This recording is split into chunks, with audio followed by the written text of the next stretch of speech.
I hope somebody's here to tell me if they can hear me or not. Oh, okay. All right, let me put this chat aside. Let me put this down. Yeah, we're live. I can see myself. It's got a bit of a delay, but okay. Stuart Keating, hello, how are you? Tom Fajoli's here again. Hope you don't leave this time, man. I hope you don't leave this time. How are you guys? All right, let's just wait for more people to come around so we can start this Q&A. I'm so pumped to talk about Deadpool with you guys. Happy Sunday, by the way. I always do these on Sunday. It's supposed to be the family day or whatever. Zach Pope is here! And Stuart Keating likes Deadpool. I personally like the first Deadpool one. I personally like the first Deadpool more, but I still really love the second Deadpool. I know Zach, like you, Stuart, likes the second Deadpool more. Yes, Tom Fajoli's here for the whole time. Yes, yes. All right, so it's Deadpool Day, exactly. It's a Deadpool Sunday, Sunday fun day, like Deadpool will say. Okay, so before more people get here,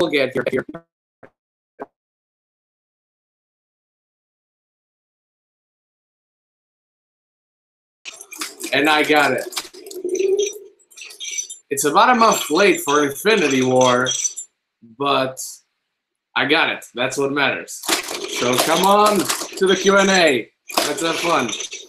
All right, Joe Magadan says, happy Sunday, dude. Zach Pope says, I like the first still more, but the second ones did some stuff better. I think and I think it took the character of Deadpool for a more emotional ride. You're absolutely right, Zach. They are freaking badass, and they're huge. They're huge on my hand. I just hope to one day. Shut up. I just hope to one day have an arm that fits right in here, and I'm never having an arm that size. Stuart says, "Oh shit! I always wanted that glove." Yeah, it's actually not as expensive as I thought it would be. It was 99 pounds. That's not cheap per se, but it's not as expensive as I thought, because at Forbidden Planet, where I bought this, they also have Mjolnir, a replica of Mjolnir, and that one is 120 pounds. That one, I might buy it one day, but not right now. But yeah, all right. We got enough people on here. We can start the official Q&A section of this, which is our portion to be here. And guys, don't forget, the questions are not only for me, are for all of you in the chat to talk with each other and whatnot. So let's start with anything I might have forgotten in my reviews. If you've seen them, if you haven't seen them, or just want to know my opinion. The soundtrack is badass. I love every single song Deadpool 2 gave me. That's the great thing about movies like Guardians of the Galaxy or Deadpool. They use songs that you would never hear on a normal basis, but now that you associate them with these films, you listen to them all the time, and they are really great songs generally. Actually, the new Celine Dion song, Ashes, it's genuinely a great song. Forget about its connection with Deadpool 2 or Deadpool at all. It's a great freaking song. It's a great freaking song, man. I love that song. And I'm not exactly a fan of Celine Dion, so that's just it. Let me see if I can get a better light on me. Hold on.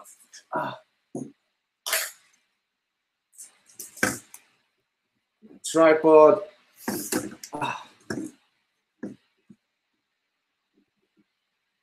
Oh, there we go.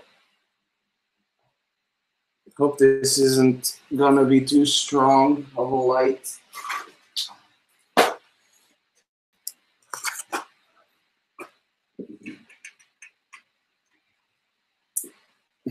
How does that look? I mean, it looks better. All right, yeah. Post-credit scene, about the part that he brings back Vanessa and Peter. Do you think that's gonna be canon, or was it just for fun? I think it's gonna be canon. I mean, I at least took it as canon, as in I didn't like that he saved Peter and not the rest of X-Force, because Shatterstar's in there. And I actually forgot to say this in my spoilers review. I love the little touch that they gave to Shatterstar that he says he's from Mojo World. And now I hope to see Mojo in a film one day. And he actually would fit pretty well into a Deadpool film and actually be a commentary on Trump's America and whatnot. But let's forget about politics right now. Who do you want to see in the next one? Oh, sorry. Wait, before I get to Miguel. Stuart Keating asks, what is your opinion of that kid? Did you find him likable in the film? I don't think he was likable in the film, but I also don't think the intent was for him to be likable. I think they wanted him to be unlikable. I thought he had a good arc throughout the film, but his arc was carried because it was directly connected to Deadpool's arc, and that one was so effective. But I saw him in Hunt for the Wilder People. I thought he was good there as well as an actor. I thought he was better in that film than in this one. But yeah. Newt says, who do you want to see in the X-Force film? Oh, man. I mean, X-Force is weird because I would want to see Phantom X. Phantom X is a freaking psycho. He would fit pretty well. I want to see Bishop. Yeah, Phantom X, Bishop. Many of the New Mutants that we're going to see in the New Mutants films are singular. They are members of X-Force at points. So I would like to see, for instance, Wolfsbane and Cannonball. But as long as they have Cable, Domino, Deadpool, I would like to see Psylocke. Have a new version of Psylocke, like they had, what's the mutant name? Caliban, you know?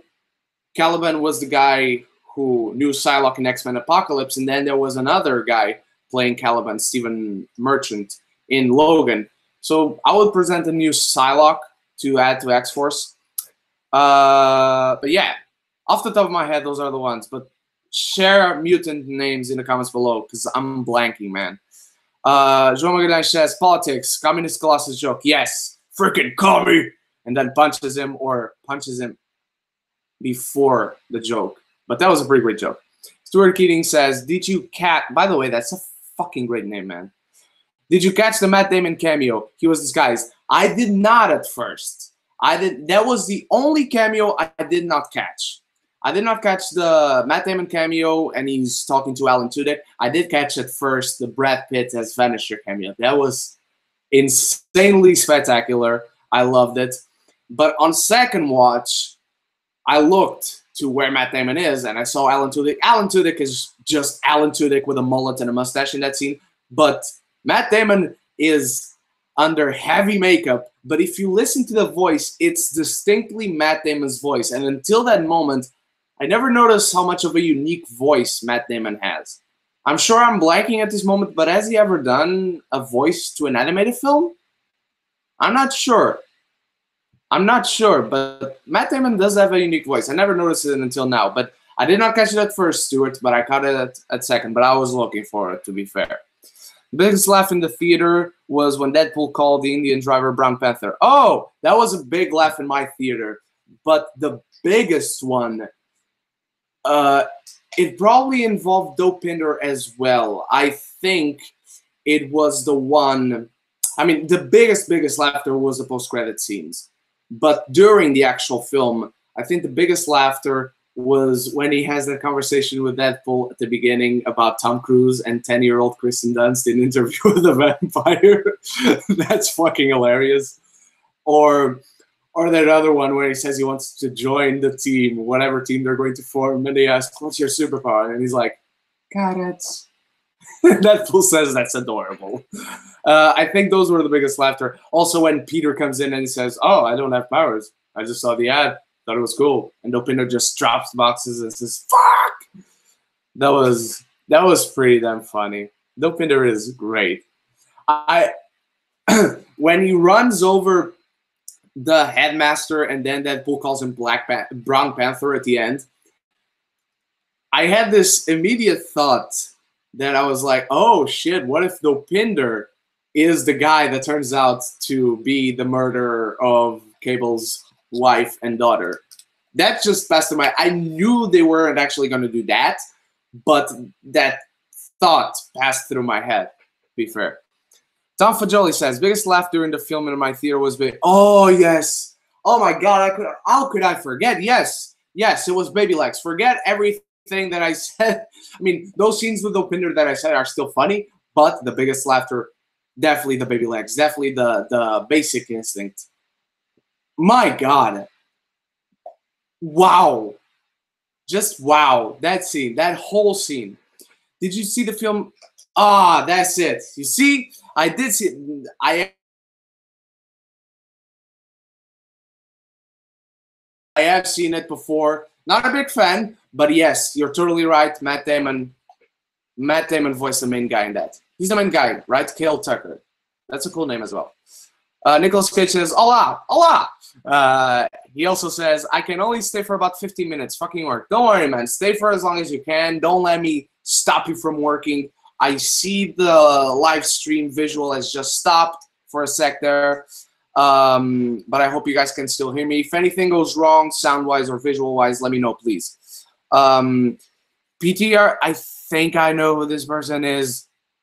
They're just stopping by to say they love me. I love you too. I'm going to contact you on Facebook just to make sure it's you, because I don't remember. Oh my God, PDRT12. Okay. I forget nicknames and actual people's names. I don't want to forget who this person is. Love you too. You too. Says Big Legs was uncomfortably funny. I mean, I bet if you're one of those parents that actually is willing to take your kid to Deadpool, and your kid is just right out of the age where he just stopped being a toddler, that should be uncomfortably funny, for sure. Or if you're pregnant, if you're a woman who's pregnant, you're watching that, that should be uncomfortably funny. I wonder. I gotta find out someone who's pregnant and has gone to see Deadpool. Chandler's Videos. Oh my God, you changed your channel name, man. Didn't notice it. What's going on? What's going on, Chandler? Just talking Deadpool 2, man. Had so much fun with this movie. Welcome. Newt says, "Oh my God, Baby Legs." Yes, absolutely. Nicolas Cage says, "My favorite part was when all the X-Force people died." I know it's controversial. I'm going to be fair. At the end of the movie, thinking about making a review, pointing out the things I liked, the things I didn't like, I didn't like that they killed X-Force just because they had actual X-Force characters, you know? Not gonna lie, I did laugh hysterically while they died, especially when Shatterstar dies at the helicopter and his ponytail falls on the window. Oh, man.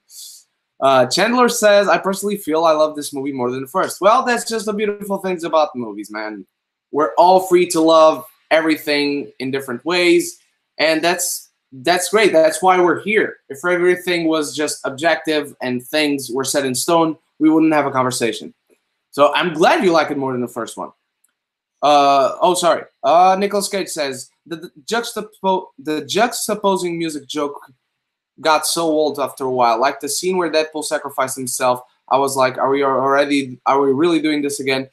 Oh, juxtaposing music. Oh, you mean like a music that has nothing to do with the actual scene? No, I get it. I get it. To me, I don't think it bothered me, but I don't think it's something that would be worthy of praise either, you know? There are definitely songs there that work. There's definitely others that I'm indifferent to be fair. Where are we? Tom Fajoli says, "Yeah, I agree, Chandler." See? You're not alone, Chandler. Stuart Keating says, "Did they just confirm an afterlife in DDP2? That's... yeah. Where's that mutant heaven? Is mutant heaven different than human heaven? Might be. That is indeed heaven. We don't know. That could be that could be Mr. Sinister's or Mephisto's, if Fox has the right to Mephisto. That could be his version of hell. Just lying to get people to come in, you know? I don't know, but yeah, afterlife as a concept, yeah. But I would never be bothered either way, you know? I like that there is an afterlife. I like to think that way, at least. Rewind Replay says, "Hey, all. Hey, Rewind. Welcome to the Deadpool Q&A. Feel free to ask anything to me, to anyone over there in the chat. Talk to each other. Talk to me. Let's everyone talk. And welcome, of course." Nicolas Cage says the action scenes were excellent. That prison fight was just amazing. And I talked about this in my spoilers review. When Deadpool falls and breaks his spine, ow, just ow, it hurts. And that's when you know it's effective. When you see something on screen and the sound effects and everything just work to hurt you, to almost make you feel like you're feeling that pain yourself. Yeah, you're right. That fall of Deadpool when he breaks. Jesus. The credits at the intro was so good, but such a mixture of feelings because I wasn't sure if I should laugh over them or get sad over them. That's true. And Nicolas Cage says 2 comments after, opening montage was great too. It was a James Bond style opening. And it did start legitimately serious, let's say. But then you had moments eventually during that montage later on where Deadpool had his ass turned and he was like this, or he was laying down or something like that. And it felt weird. Not gonna lie, it felt weird. Something I did like, however, was right at the beginning when they say that the director is one of the guys who killed the dog in the John Wick movie. And the knives that start surrounding Deadpool, I only noticed in the second watch, they were the cream cheese spreaders. I didn't notice it at first. I don't know how, but I didn't notice it at first. Chandler's video says, my favorite part was the extreme bromance between...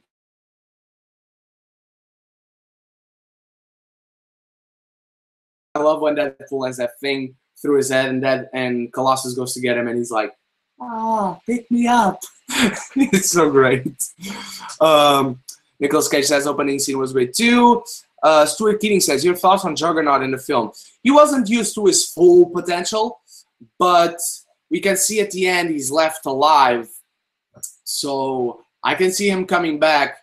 But I loved how he was used. He was used as Juggernaut should be used. He didn't say, I'm the Juggernaut bitch. He wasn't used for comedy. He said that one joke, I guess, but in the context of the film, it wasn't a joke. So to me, it worked. I really like Juggernaut.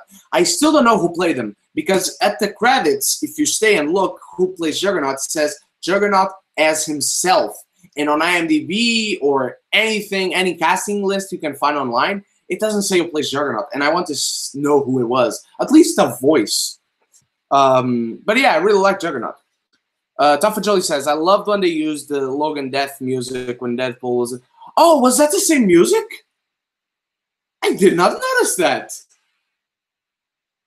Oh my god. Hold on. I got the score and soundtrack here. I gotta check it. How did I not? Holy shit. Okay, Marco Beltrami was the one who did the score for Logan. I mean, I bet they don't have the same name.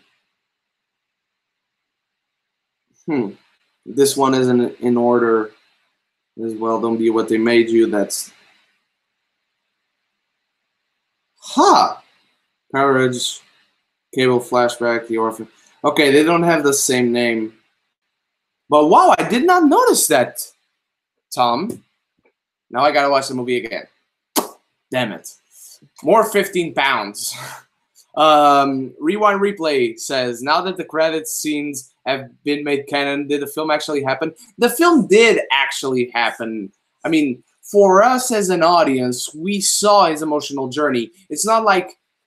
So he does change time, let's say, and who knows, I could be wrong, but he does change time, but he still himself, Deadpool, went through that journey, so he learned something from it. So even if the others forget, they can learn again through him. But again, who knows? My opinion is it was made canon, but I don't know.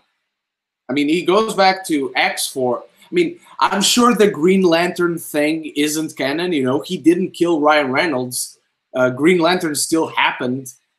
So there's a blurry line there about what is and what isn't canon, at least to my eyes. But I don't know. What do you guys think? Nicolas Cage says, love how Cable's future looked at the future from... Yes! That's the first thing I noticed. That's immediately my first thought. Same color grading, same cinematography, the ships look the same, the city landscape all destroyed, but The actual buildings are still there standing, look the same. I loved it. I want a whole film in that future, to be honest. Stuart Keating says that chase scene with Deadpool and Domino was so great. It was. Just that. I love that scene just because it shows that, not Chad Stahelski, I said the name wrong, whatever. David Leitch understands the show not tell rule in cinema, because, oh, you're lucky, your powers are not cinematic, and he just shows how cinematic they are with one shot, Domino landing and running through the streets, and the camera panning back to her, walking away, then going up, and then turning to where she is on the truck. It was great, so great. Newt says, oh yeah, Juggernaut was such a surprise. Speaking of which, since I don't read the comments, I was surprised when he said he was Charles Xavier. Yes, I fail to remember if they are step brothers or they're like brothers that have the different mother but the same father, or the same mother but a different father, or whatever. They are brothers in the comics. That's right. And in some origins, because you know comics, they change everything all the time. It was Juggernaut who put Xavier in the wheelchair. So yeah. Nicholas Cage says, what year do you think Cable's future took place? Future Russell looked about 40, 50. So does that mean Cable was walking around DP2? I don't know. Because let's look at it this way. As you say, Future Russell looked 40 or 50, but having a big beard and long hair makes you look older than you really are. So who knows? He could be 30, or, I mean, the actor himself could be 40, 50. He could be even older, you know? But I don't know. And Kid Cable, I don't know, because living in that future for sure also wears you out and makes you look older than you should. So in terms of looks, because of living in that future world that has gone to shit, I bet Cable looks older than he actually is. Not by much, but for instance, we see Cyclops, Ty Sheridan, in this film, and they don't mention if Cable in this film is Cyclops and Madeline Pryor's son. So, oh, another thing before I move on, and has to do with Cable, by the way. So the film opens, and we know Cable is going to be in this film, and as soon as Vanessa and Deadpool start talking about kids, and I knew this film was going to involve another kid, I thought, this is the thought that went through my head the first time I watched this, and while they're talking about making a baby and whatnot, I was like, oh, for fuck's sake, please don't make Cable Deadpool's son. That was an actual fear I had for a moment. But then the scene started to go on further and further, and our characters were happy and whatnot. And I was like, oh, they're not going to have a son. She's going to die. So, but yeah, I don't think Cable is around just yet, but I wouldn't say he's far from being around also. Stuart Keating says, did you feel that the plot of Deadpool 2 was similar to Terminator 2 and Looper? No, not really. I can see the connection, though. I would say it's a reverse of the Terminator 2 plot, because he's there to kill the kid. Cable is there to kill the kid and not to save him. But, yeah, it was definitely Terminator inspired, just like he was in the comics. Newt says, I read somewhere that Juggernaut was voiced by Ryan Reynolds with some addition. No idea about the motion capture, though. Ah, that's interesting. Because yesterday we joked, you and me, Newt, about Ryan Reynolds being the guy who voiced Juggernaut. And I thought we were joking, but apparently you read it somewhere. Let me know where you read it, because I would like to go there and get to the source. Tom Fajoli says, they used Don't Be What They Made You. I noticed right away, huh? Okay. I knew that had to be the one, but on the Deadpool score, it doesn't have the same name, so I have to know. I gotta watch the film again just for that, man, because I love the Beltrami score for Logan. Stuart Keating says, I love the jabs at DC. They deserve it, just saying. Well, I like most of the DC films, but I only don't like Suicide Squad. But yeah, they deserve it. Everyone deserves it. Even the Marvel movies, which I love most of them, they deserve it. Everyone deserves it. If Ryan Reynolds can laugh at himself, he can make fun of whoever the fuck he wants. That's a man you gotta respect for how much he makes fun of himself. Nicolas Cage says, oh, by the way, the thing I said last stream, my grandpa lived in Lisbon for 8 months, not a decade. My bad. Oh, don't worry, man. No worries. It's still great that your grandpa lived there no matter how long. And as long as he enjoyed it, that's great. I bet he moved on. If I'm not mistaken, he moved to Italy, right? And then to America. My apologies if I'm remembering that wrong. But as long as he enjoyed Lisbon while he was there, that's what matters. Don't feel bad. No worries, man. Stuart Keating says, what are your thoughts on T.J. Miller's character? I mean, they clearly shot the film before all the controversy happened. But I think he was much more tamed in how he was used. Not in the jokes he said or he had to do in this film necessarily, but how the film used him was much more tame. He was just there to be functional, and that's it. That's why I didn't even mention him in my spoiler-free review. I think his jokes worked. I don't think he was off. Absolutely not. But I think he was much better than the first Deadpool. It's weird. Nicolas Cage says, it's weird. Shouldn't the Juggernaut be like 70? No, he's around the same. No. He's supposed to be younger than Professor X. So if in this moment, as we see, we have James McAvoy, he should be not much younger, you know, but younger. Yeah. How many times do you plan on seeing it? I don't know, maybe once more, maybe 3 times. Yeah. Just for that use of the Logan score, man, as Tom Fajoli pointed out. But if I like a movie at first so much as I like Deadpool 2 and many others that I've seen this year, for instance, A Quiet Place, I immediately plan on going to see it a second time. Then after the second time, I decide if, okay, one more or I'm done, I'm good. But now for that fucking use, because I'm a score guy. For those of you who don't know, and I don't think I talk about this enough, I'm a guy who really likes scores. You go to my phone, you see every music that I have here, they are movie scores and soundtracks. That's it. Mostly scores, you know? So for that alone, I gotta go see it again. The X-Men cameo, Stuart Keating says that X-Men cameo was my favorite, but it was amazing. I was not expecting it at all, especially because he was recycling a joke from the first film. He was telling a joke, and then the shot changes, and they're all there. I didn't even see them all at first. At first, I only saw Quicksilver. I only saw Beast, who came in to close the door, and I saw James McAvoy's Professor X, who had this face of, oh shit, the guy is there, close the door, fast, god damn it. But then on the second watch, I saw that there was Nightcrawler, Cyclops, and I think that's it. Did I miss anyone? Let me know, guys, if I missed anyone. Nicolas Cage says, and how many times have you seen Infinity War? I'm planning on seeing it a 3rd time, but I don't know when. Infinity War? All right. Let me show you this.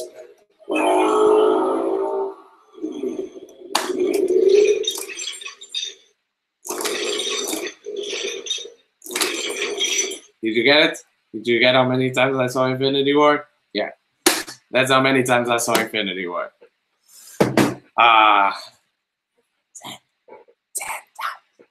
times. All right. James Starbucks says, break out of the chimichangas because I am here. All right, break out of the chimichangas. You're not that far away, so bring the chimichangas right to my home, James.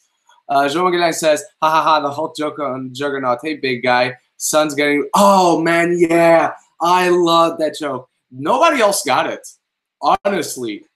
Everyone laughed at mostly every joke. At the Winter Soldier joke, the Brown Panther joke, the Martha joke.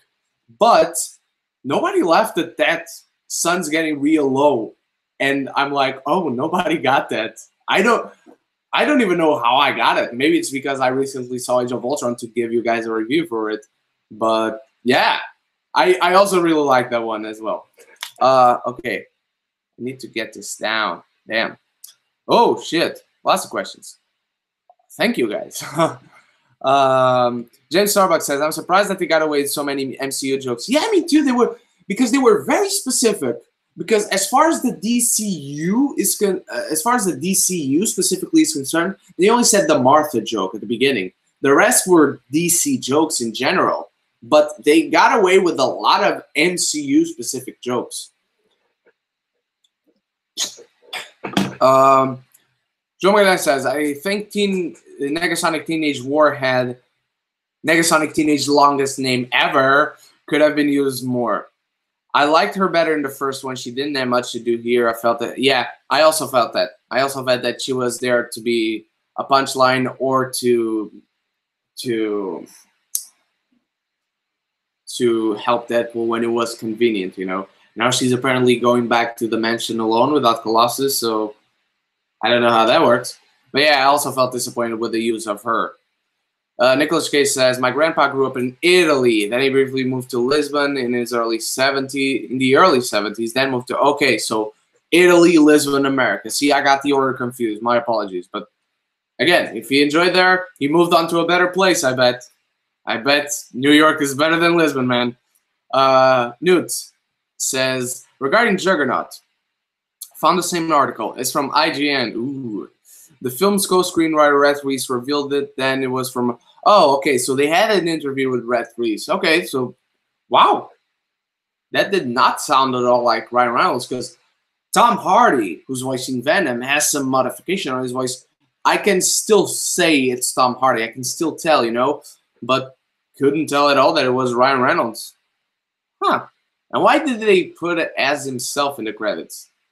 No idea. Newt continues. Reese said that while Reynolds did motion capture for Juggernaut's face, he wasn't sure who may have done the performance capture for the character's body. I mean, there's not much performance to do for the face. If anything, that's the part you could have easily got away with CGI. But yeah, cool. I guess. How do you rank Black Panther, Infinity War, and Deadpool 2? Infinity War, Black Panther, Deadpool 2. Yeah, easily. Deadpool 2. So I only gave my highest score to 2 films this year: Isle of Dogs and Infinity War. Out of the collector's items that I've gave this year so far that I can't remember off the top of my head, Deadpool's got to be the lowest, or at least the one that I like the least. Let me say this. I gave Deadpool collector's item my second highest score possible. If Deadpool happens to be in my top 10 movies of the year, come the end of the year, it means we won't get that many great movies for the rest of the year. At least for my opinion, that's what I mean.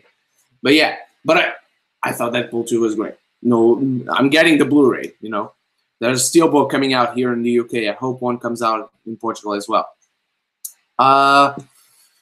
Joe Magadan says, "Do you think we're getting an X-Force movie franchise, even with the possibility of Disney teaming up with Fox?" Yeah, it's too early to tell because of that. But let's put that scenario out of the question first. My best guess is they're going to try an X-Force film. We know that. If that film does as well or even better than Deadpool 2 and Deadpool, then we get a second one. If it continues to do well, we get a third one there. We have a franchise. We're definitely getting one, and then they're either going to do X-Force for sure, or they're going to forget about X-Force and do Deadpool 3. That's my best guess at this moment, because as far as thinking about all the possibilities, my brain cannot deal with Deadpool, with Disney, buying Fox possibly. But that's still so far away, man. Nicolas Cage. Oh my God, I'm not the only one in the universe who only listens to movie scores. You are absolutely not, man. I'll show you, man. I have soundtracks here and there, but look at it. Let me see. Okay, I have Ed Sheeran. Look, Aladdin, Ant-Man, Annihilation. I have the Arrow scores, Age of Ultron, Baby Driver, Infinity War, Beauty and the Beast, Beauty and the Beast again, Blade Runner 2049. I have anime scores. Look at this. My Hero Academia scores. Season 1 and 2. I have Call Me By Your Name, Civil War. I have, what is this? Cowboy Bebop, The Daredevil. I have Doctor Who scores. I have Fate Stay Night scores. I have the Drive score. I have everything, man. It's all scores. I love my scores. I love my scores. See Harry Potter, and I even have the It soundtrack. Yeah. So yeah, lots of scores here. Wow, I wasn't even halfway through. Okay, so okay, 10 times you nuts. I am nuts. I've been told that before. It's not a lie. Yeah. I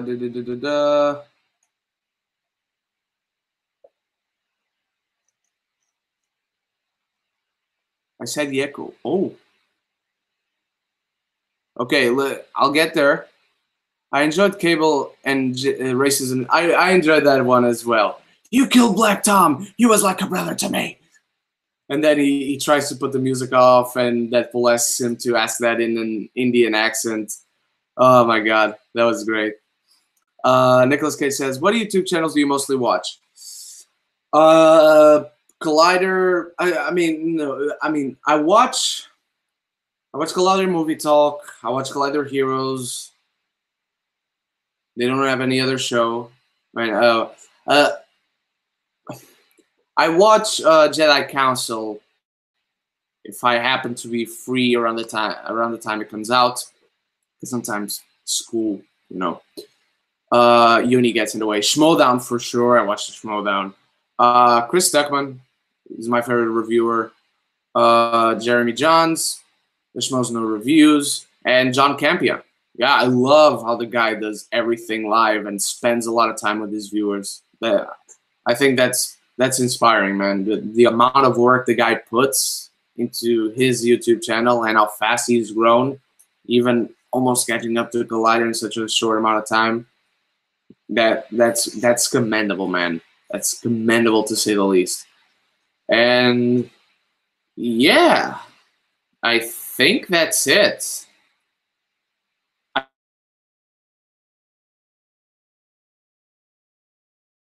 Uploads, but I think that's it. Yeah, I'm blanking on what God damn it, why am I blanking?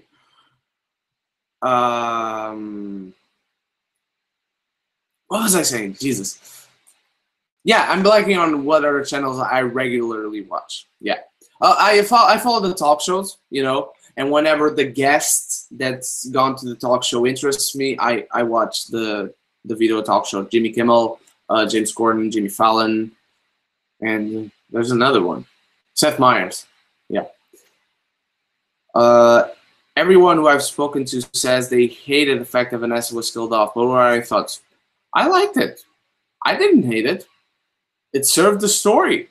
Story is number one. And believe me, I'm hearing that 5 days a week from Monday to Friday. Story comes first, story comes first. I'm like, yeah, I know. And as long as it served the story for dramatic purposes, as long as it helped another character, and it wasn't like she was killed off and she disappeared. Like Stuart said earlier, there's an afterlife. We see her throughout the film, and she's even saved at the end of the film. So there's nothing. If anyone hated the fact that she was killed off, they should not hate it anymore because she is revived at the end. But I mean, cool if anyone hates it. I mean, who am I to judge? Oh, here's the comment I caught just a little while ago. What the fuck? Just shit. Stream just shit at Spence. He said, "Yeah, cool," like 20 times. I mean, it should be my catchphrase, right? Yeah, cool. Cool story, brah. Random review says, "Dude, how big is your dick?"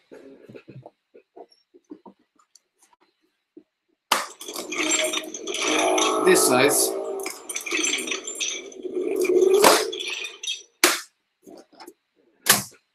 No homo. James Starbucks says, also not Deadpool related, but from one Queen fan to another. How many times have you watched and geeked out over the book? 2. You know why? Because I only watched it at the theater. Because you sent me the trailer, James, the day it came out, and I went from uni directly to the cinema to watch Deadpool 2, and I didn't have time to watch it. And I was like, okay, I'm going to watch it afterwards when I get home and after I do the review and edit and train. And then, boom, before Deadpool 2 it comes on, and I just want to watch that on a super screen at every chance I get, because it's a great trailer, man.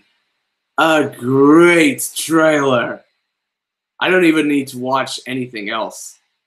By the way, Nicolas Cage, that is one album from a band that is not a score that I need to get on my phone. That basically every album from Queen. Yeah, but only twice. But because I want to watch it on that big, huge screen that you clearly also know what it's like.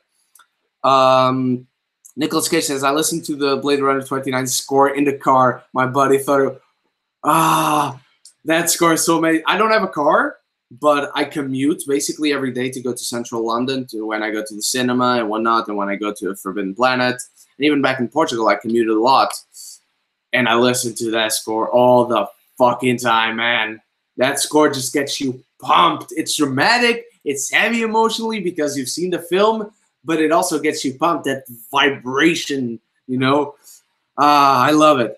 Nicolas Cage says, I love John Campion. Never got into Jeremy Jahns or Collider. Don't know why. Oh, you're actually the first person to tell me you don't like Jeremy Jahns. I mean, you don't say you don't like him. You never really got into Collider. I've heard people say they don't like Collider. But Jeremy Jahns, that's interesting.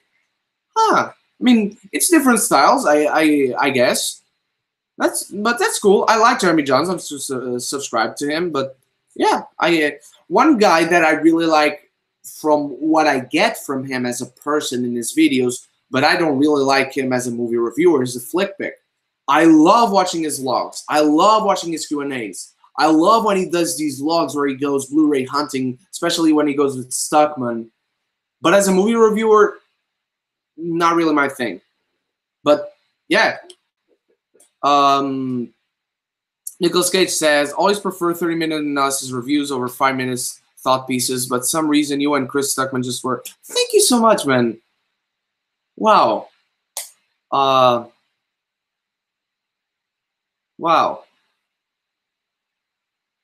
Thank you. I mean, look, I started watching. Let's get personal here for a second. I started watching movie reviewers regularly, following them, creating a channel to subscribe to them and whatnot. Back in 2013, 14, you know. And Stuckman was the first one I found, and he's always been an inspiration for me. And having just this comment that me and Chris Stuckman together in the same sentence work for somebody, that's humbling, man, to say the least. Thank you so much. Well, okay, let's move on. Nicolas Cage says, gotta leave for work now, have a nice day or night in Europe. Thank you so much. Yeah, it's almost 10 p.m. at night here in Europe, but have a great day at work, man, if that's possible. I can't remember. You've told me last stream where you worked. Thank you so much for being here as long as you could, Nicholas. Thank you. And for your previous comment, of course. Stuart Keating says, were there jokes in this film that fell flat for you? I mean, okay, so when you say fall flat, to me, when I use that expression, I'm not assuming what you mean or anything, Stuart. When I personally use that expression, I take it as a joke that doesn't work at all. That just is bad. There was never one that was bad for me, but one that wasn't good, wasn't bad, was just, it's there. I didn't laugh, but I didn't hate that it was there. Was when Cable kidnaps TJ Miller and is interrogating him, and he's like, okay, I'm not telling you anything. I'll tell you everything you want to know. I'm not accept where they are. Deadpool is here, here, here, and they're taking it here, here. That section was just there for me, you know, just existed. Nicolas Cage says the flick pick is great. Got to meet him once. That's amazing. I would love to meet the flick pick. I mean, just because he's not my go-to guy when it comes to movie reviews, I would love to meet him. Seems like a really cool guy. And then go with Stuckman and hang out with him and go on Blu-ray hunts and even the Q&As he does. Joe Magadan says, speaking of soundtracks, me and my best friend used to make Nerf battles with the Heroes track from Age of Ultron just because it made it more happy. I know what you mean, man. I didn't have a friend. I never played Nerf, actually. I have a really good friend in Portugal who loves Nerf. So you guys would get along.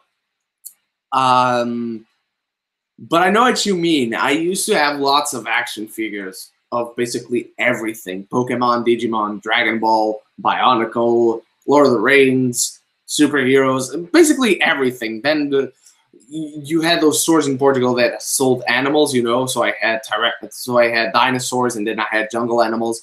And I used to create these big stories in my head and put like Tyrannosaur versus a Bionicle, for instance, and having these huge army battles. And I used to put songs on the computer or on the cell phone and play it as I did the battles. That was amazing. But yeah, I also like to hear my music. I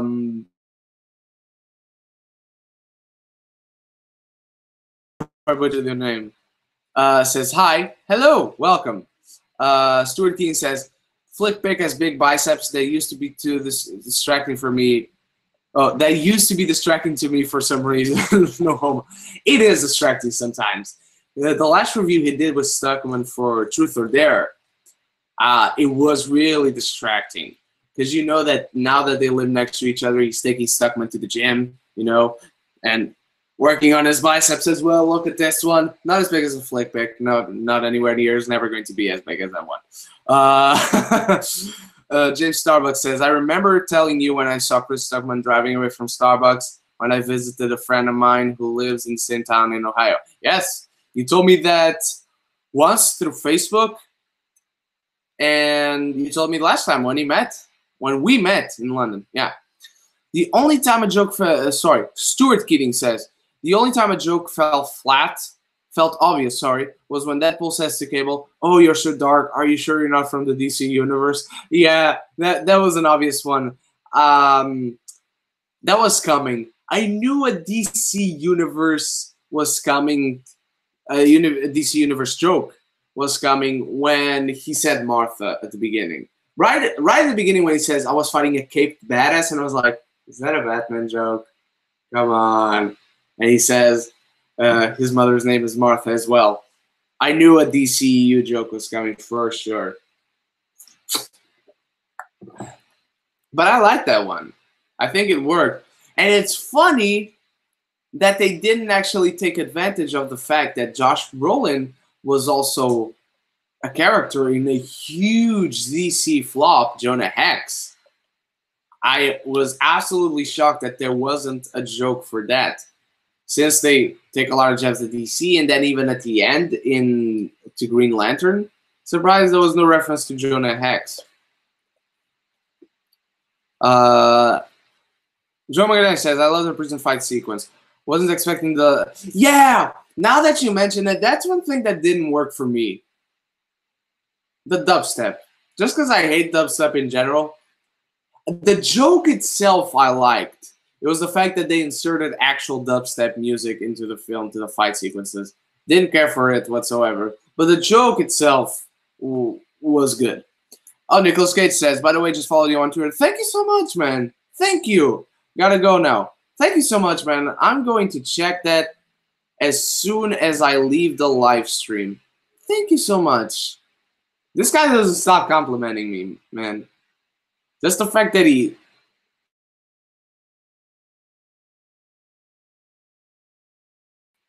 Thank you, Nicolas Cage. Yeah, they did dubstep twice. What was the second one? Oh, it was in the armored truck, yeah. The first one is when he says that joke, and then the other one is is the armor track. You're right. They used dubstep twice. Yeah, it was. The second time it came in, I was like, oh, okay, dubstep again. Cool. I can't even remember when they stopped playing the dubstep, you know? But I guess that's a good thing. I guess. But I do like that Cable says that dubstep is for pussies. And I'm like, totally, dude. I agree with you. I would totally be Cable in this situation. That trap song was lit. Trap song. What is the trap song? I'm sorry, I'm not. Ooh.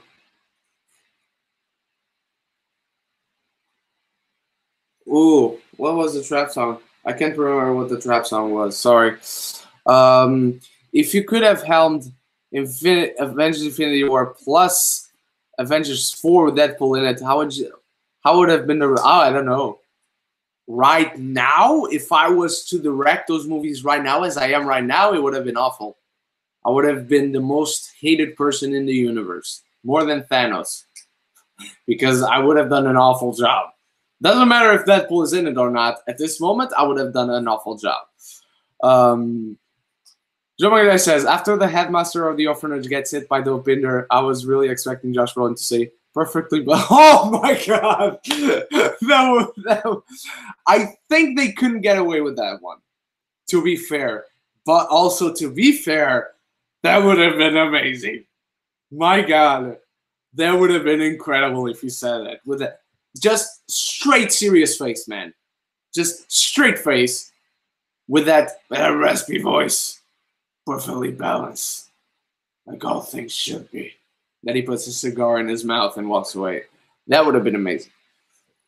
James Starbuck says, when Disney buys out Fox, do you think that Deadpool is going to be able to stay the same when he's integrating the MCU? If he's going to be the same, I would rather have him out of the MCU. I would have no problem if the X-Men, the Fantastic Four, or anyone else who comes over from Fox to Disney, I would have no problem if they stay in a separated universe. They already introduced the multiverse with Doctor Strange, so why not have them in a separated universe and Avengers film just cross universes? You have Doctor Strange, you have Scarlet Witch, you have Ant-Man. It's easy, but I would rather have him in a separate, especially Deadpool, because I love the X-Men cameo in this film, but if we ever get this Deadpool, as mad as he was in this film, which was even more than the first, if we ever get him into an actual X-Men film, I don't think it's going to work. So I'd rather have Deadpool separated. I'm not even getting into the question of should he stay rated R or whether he goes into the MCU or not. That can work. If he's the only character who does rated R things, that can work in the film. You can get away with a lot. You can go to the limits of PG-13 just with Deadpool. As far as the meta thing goes, I don't think it could work. Or say the F... Oh, I forgot. I didn't see this question in time. Or say the F-bomb sort of the most pivotal moment, seeing as most MCU are PG-13. Yeah, as far as that was what I was just saying. If just the swear words and whatnot, you can get away at the most pivotal moments, like you say, because it is PG-13. But as far as being meta, I would rather have him in the separated universe. Stuart Keating says, it was that song where they're all running somewhere. Oh, yeah. We go fight. Cue the music. Yeah. I like that song. I'm listening to that song as well. Comes right in after Ashes on the soundtrack. It's great. Miguel Newt says, okay, in a better phrasing, how would you picture those movies with Deadpool in it?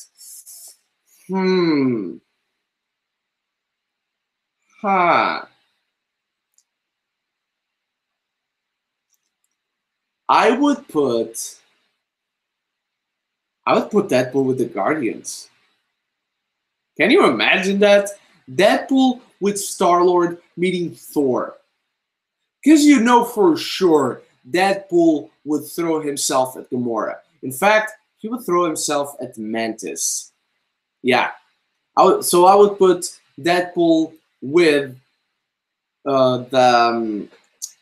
with the Guardians. I think that's the best way to use him, or at least to have him in that mixture. There was a lot of mixture in Infinity War. That, or have him as a new member of the Secret Avengers with Captain America. You know, you have Proxima Midnight and Corvus Glaive just kicking the ass of Vision and Scarlet Witch, and then in comes Captain America, in comes Black Widow, in comes Falcon, but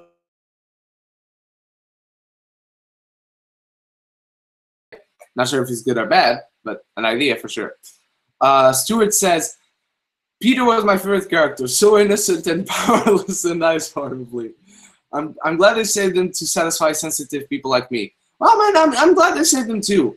The thing I didn't like about the saving Peter was the fact that he didn't save the X-Force characters, but I like that he saved Peter as well. He was innocent, man, and I like that he's like, oh, will you give Domino my email? I'll go home because, yeah, this has been a pretty scary day.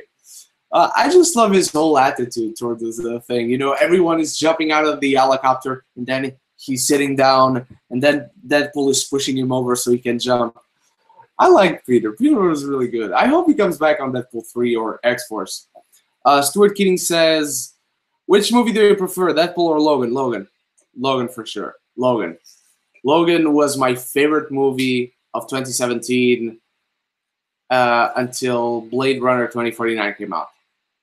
And then Logan was my number 2 of last year, with Blade Runner 2049 as my number 1. But for sure, Logan is my favorite amongst those two. A conversation between Deadpool and Captain America would have been funny too. Language. Oh yeah. He would have if Deadpool had a conversation with Captain America, basically language would be the only line that Captain America spoke. Because basically Deadpool has a swear word in each of his lines. Speaking of lines, how funny was that guy after the opening credits? Deadpool is at the bar, all depressed, and I know tonally it's awkward, but that guy who picks up Deadpool when he falls after he starts pissing. Stuart, you asked me what joke fell flat. The pissing joke fell flat because I was like, well, that's not a thing Deadpool does. All of a sudden he's pissing in a bar, just sitting in a chair. It's weird. But one thing I really liked was the guy that picks him up and he starts talking and then he forgets his line. And Deadpool's like, Jesus, Buck! No more speaking lines for you. Stuart Keating says, Terry Crews fans might be disappointed with this film. I was disappointed with their use of Terry Crews. Really disappointed. Especially in the week that we get the announcement that Brooklyn Nine-Nine has been canceled. Terry Crews is just the best, man. I love Terry Crews to death. I can't get enough of Terry Crews. Terry Crews is just amazing in every way. My God, that man is incredible. I wish you could see more of him. Again, he's a guy who should be in superhero movies, you know? So when they kill him, I'm like, wow, waste of Terry Crews. Whether he is Terry Crews or not, he's just a guy who looks like he belongs in a friggin' superhero movie, you know? So it just feels weird.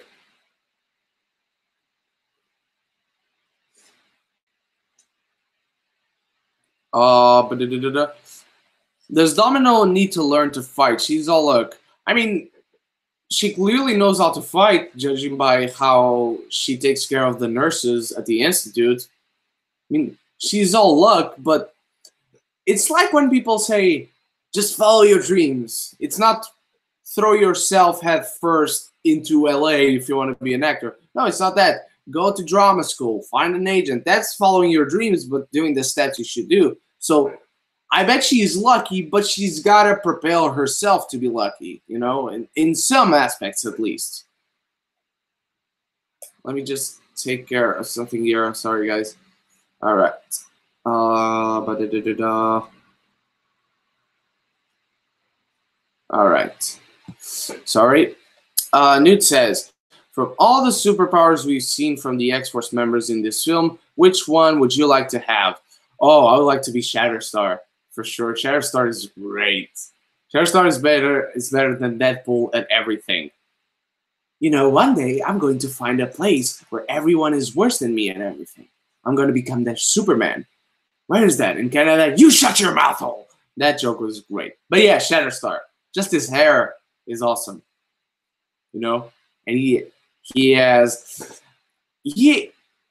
Shatterstar is one of those characters that has too many powers for any fan, as hardcore as he or she can be, to remember. So let me just check what are Shatterstar's powers. Shatterstar. Okay. Gavidra 7. That's his real name. Okay. Abilities. Superhuman physical attributes and accelerated healing factor. Enhanced cognition. Ability to generate vibratory shockwaves and create teleportation portals through his swords. Newt. You and I. We know a little something about teleporting swords, right? Hope you got that reference. Better CG on CG fight. Thanos versus Hulk or Colossus versus... Oh, Thanos versus Hulk, for sure. Thanos versus... It didn't bother me in Colossus versus Juggernaut because it wasn't outright bad CGI. It was CGI that I recognized that Deadpool 2, or Deadpool in general, is not the movie with the biggest budget. That they accomplished what they could with the CGI they had. Having that notion maybe helps me cope with it, I don't know. But for sure, Hulk versus Thanos is the better CGI fight. They do already have a model of Hulk for a year, so they can pretty much do it really fast. Joe Maganich says, Stuart Keating, Thanos versus Hulk, I personally prefer. Just translate how strong Thanos is. Yeah. The fight, I was answering in terms of CGI, but as far as the fighting is concerned as well, also Thanos versus Hulk. Also because though that fight is shorter, much shorter, it doesn't get interrupted. You know, the fight between Colossus and Juggernaut cuts away to other things like Deadpool and Cable and Domino. And now that I speak about that final portion of the film, I gotta say this because I completely forgot, and everyone, and I don't see anybody mention it, is when Deadpool and Cable are killing the nurses, and then they kill them all, and Deadpool is like, "Did you feel that? Only besties kill pedophiles together, or at the same time." He said something like that. Stuart Keating asks, was Black Tom a character in the comics, or was just made for? He was a character in the comics. I don't remember much about Black Tom Cassidy. Let me just check. When you get into comics, you get to know so many characters, you forget about the ones that kind of disappear after a while. Black Tom Cassidy. You know, visually, he had nothing to do with what it was like in the comics. He's this super suave guy in the comics, you know.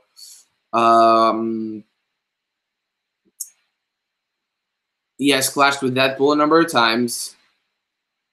Yeah, yes, he's a cousin of Banshee, so, you know, he should be Irish. But that doesn't matter, does it? And I remember them announcing that Black Tom Cassidy is going to be in the movie, and everyone made a big deal about it. And then it was what it was. Yeah, he was born in Dublin, so he's Irish. That's for sure. So he had nothing to do with what it was like in the comics. I thought the kid was kind of annoying. I was honestly on Cable's side the whole time. Don't get me wrong, I didn't think the kid was annoying, but I was on Cable's side for sure. Again, because Cable is my second favorite character from the X-Men in general ever. James Skinner says, sup, Ren? Sup, James? Welcome to the Q&A, man. So glad to have you here.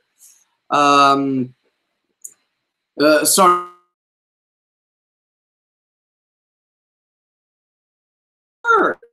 If the kid had to die, let the kid die. I don't care. Maybe Cable goes back to the future and Deadpool 3 is about how Deadpool goes to the future to fight Cable and they fight in the future. That would be awesome.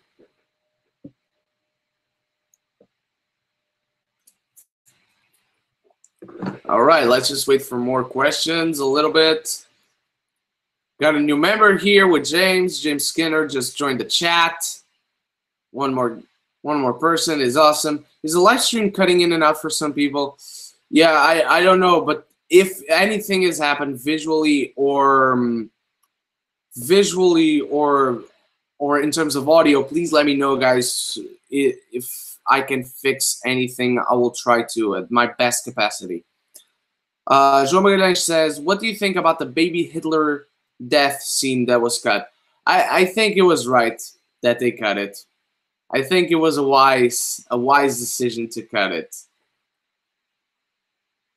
It would work because they mention it during the film, you know. Oh, why don't you just go back to while he is a baby? Or better yet, go back and kill baby Hitler. Visually, that scene was just have been... And you see how Stuart reacted to when Peter died, you know? So imagine how Stuart, for instance, or anyone else, pregnant people, like I mentioned earlier in this live stream, imagine how those people react to see Deadpool go up to a baby, ooh, that's a toughie, and drawing a mustache on the baby just so he can choke him to death. It's not even a shot. It's not even a gunshot that they can shoot a wide shot and not see the actual baby dying. It was choking the baby to death. That was heavy. I'm not gonna say I'm glad they cut it, but I am going to say good decision on cutting that. Okay, it is cutting for some people at times.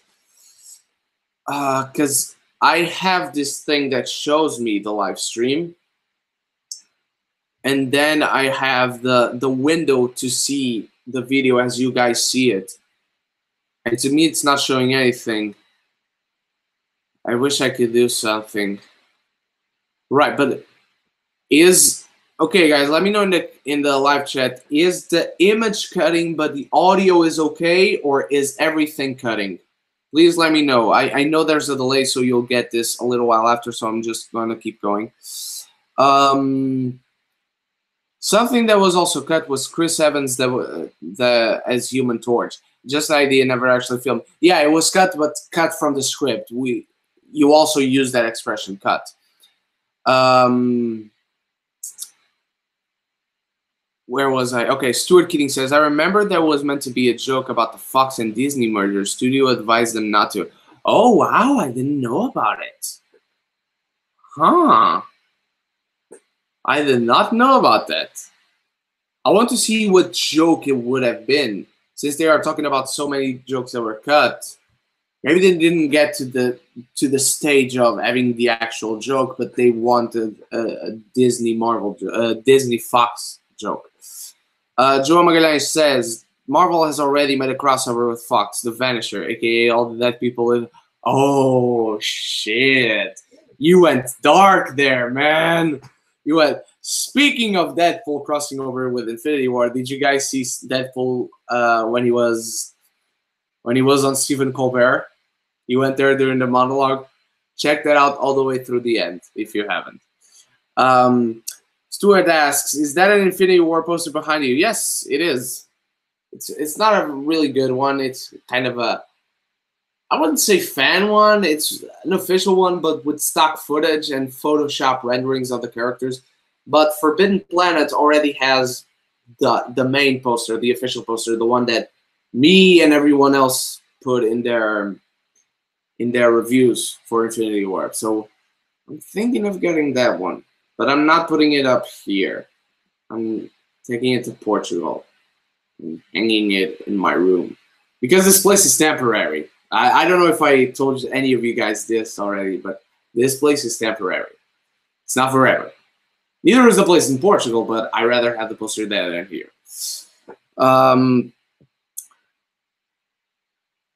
So is it okay for Marvel Stuart again?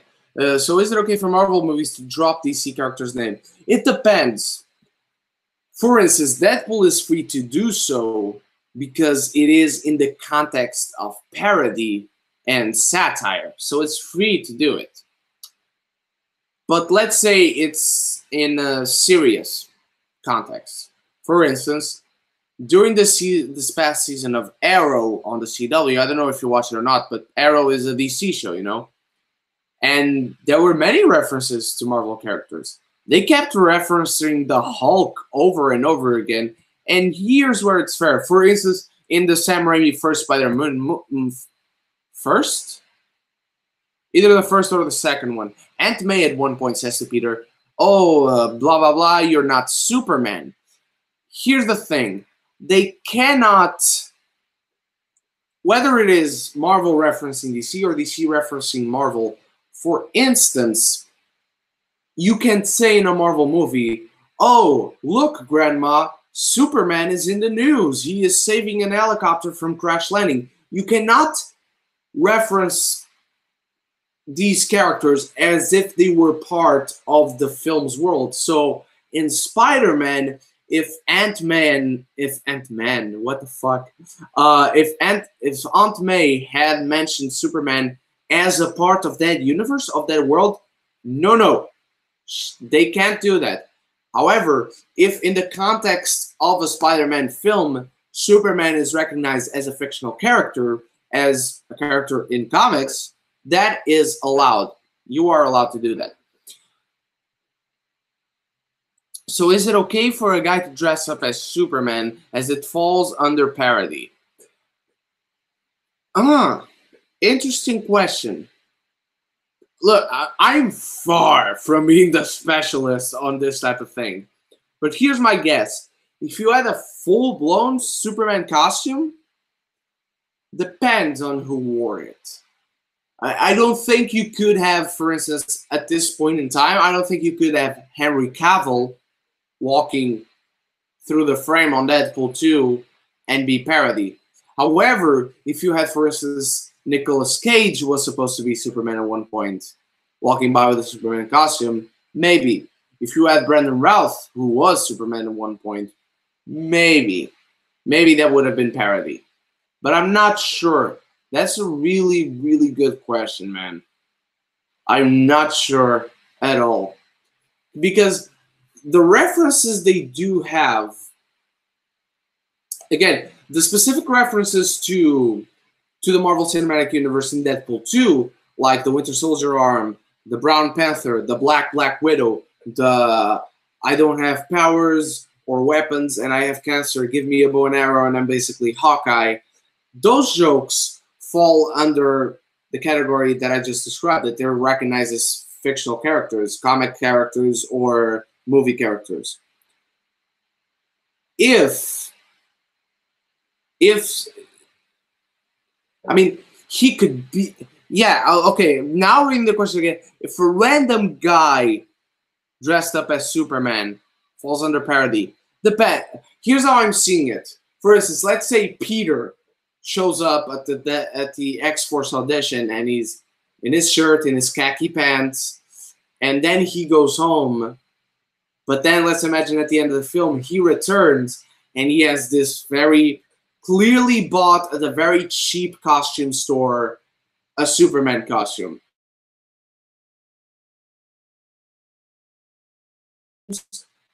Maybe that is for sure parody, because we know Peter isn't actually Superman in the universe that this movie is set in. So Superman must be a fictional character. That would work. However, if it was a random guy that we had never seen before, I don't know. I honestly don't know. It's both.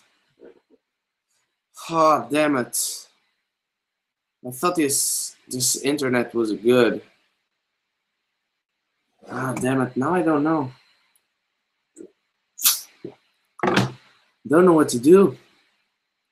See, in the other live stream, I know I didn't have any problems. At least I don't remember having any problems. God damn it. I hate it when internet fails, guys. It's just the worst.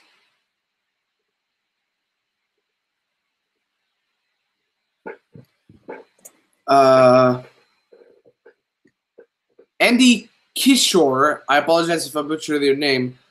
Oh, wait, I lost a question. Sorry, Andy, I'll get to you in a second.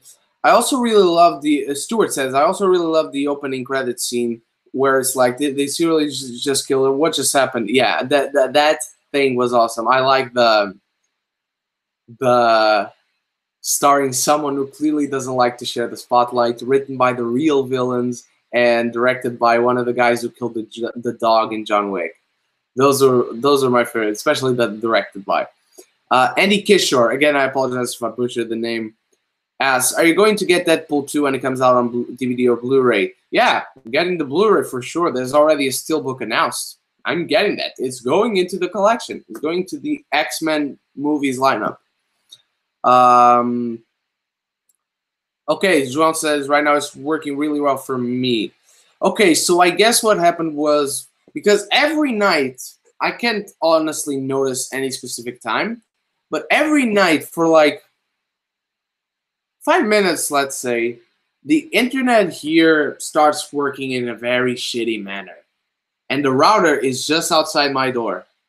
So I have no idea why it happens. Sometimes I'm downloading something. Sometimes I'm watching something on YouTube. I don't know. Sometimes it happens and it sucks. But João now says that it's working really well. Maybe it's his internet that's why it works really well. I don't know, but I hope it's working well for everybody. Because to me, it also shows that it's working really well. The stream is even in HD. Noob with this shit, you know?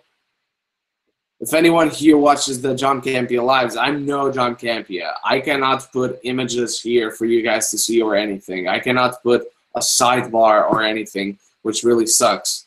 I wish I could. Otherwise, I would basically everything live.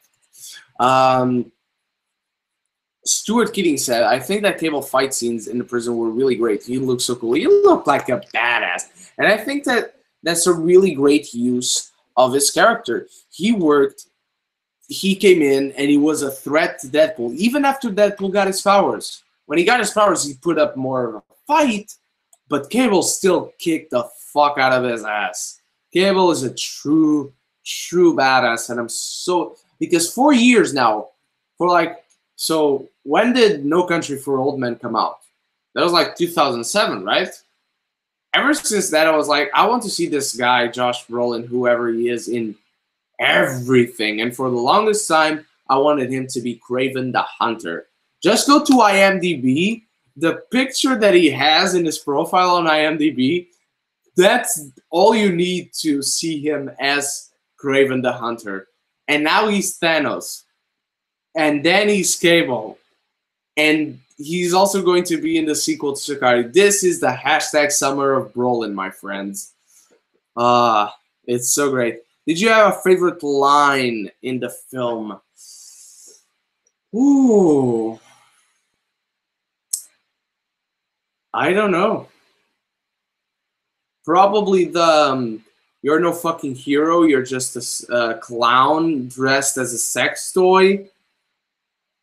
Or the line where when Juggernaut first comes out and Deadpool starts saying, oh my god, Juggernaut, you're my favorite Marvel character, and starts saying every meaningful Juggernaut issue from the comics, like X-Men 421 or something like that. I personally can't remember issues like that. So, but I love that. And I loved the line that I keep forgetting about when they kill all the nurses, and Deadpool is like, did you feel that? Only Bessies kill pedophiles in unison or simultaneously or something like that. But I love that joke. Okay, where am I? Okay, so Stuart is answering, No Country for Old Men came out in 2007. So imagine this. For 10 years, 11, I was like, I want to see Josh Brolin in everything. 11 years later, boom, summer of Brolin, baby. Newt says, totally random question. Do you have a favorite film of the year you were born? Let me search, because I've made this search myself before for fun, you know, but I can't remember. Wow. Okay, let me give Let me take a look.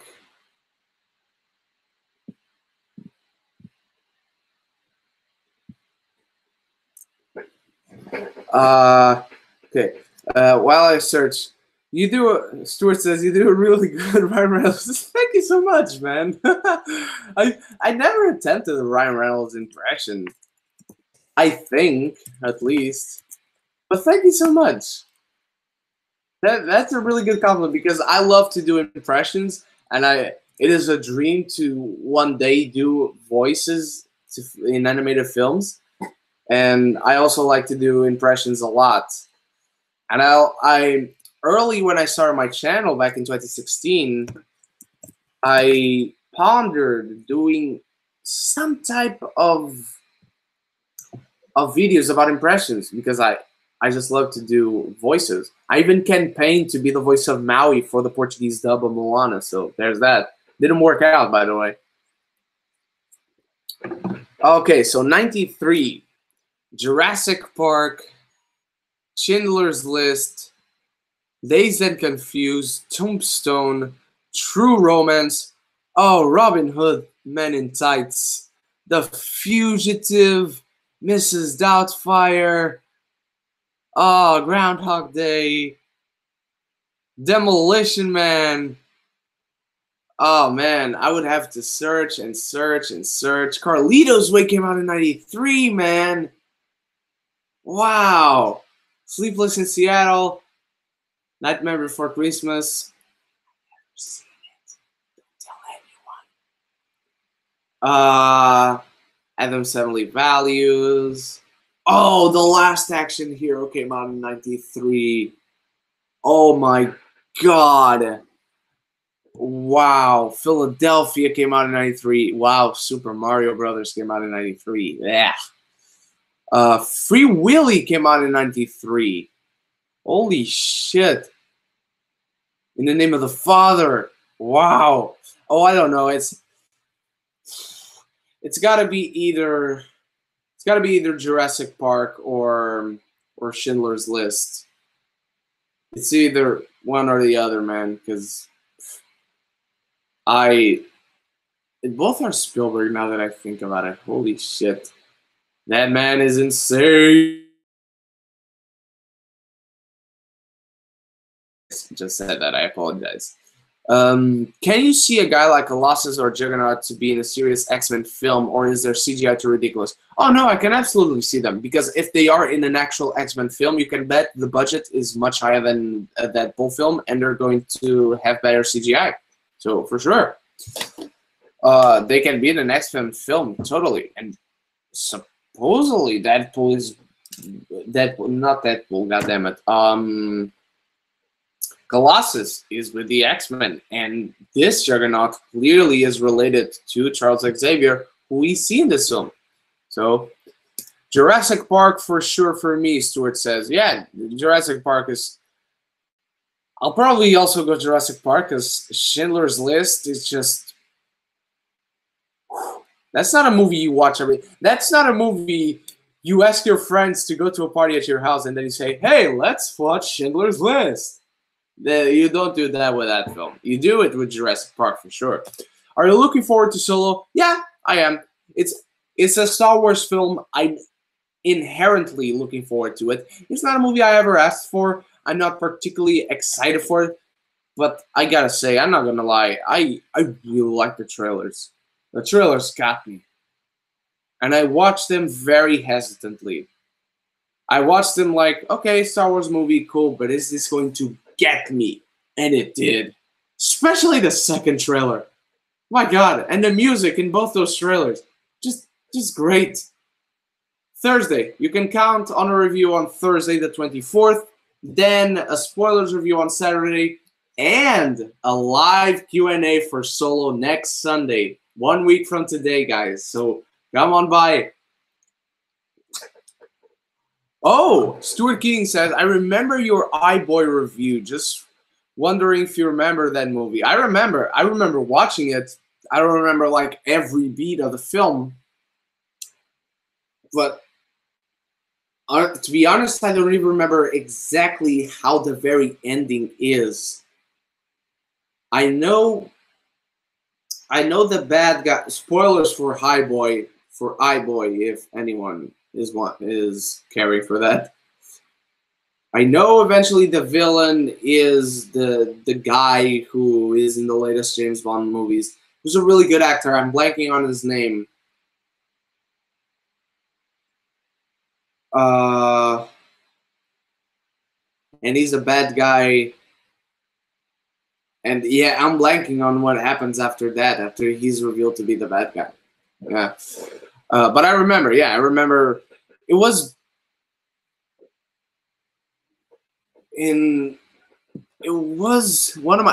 probably my first Netflix movie review in my channel.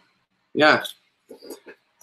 So James asks, in what order do you watch the X-Men movies? Of course, ignoring the shit ones. I'm looking at you, X-Men Origins. I still watch X-Men Origins Wolverine, especially now. Now, after Deadpool 2, you gotta watch X-Men Origins Wolverine just to get that joke at the end of Deadpool 2.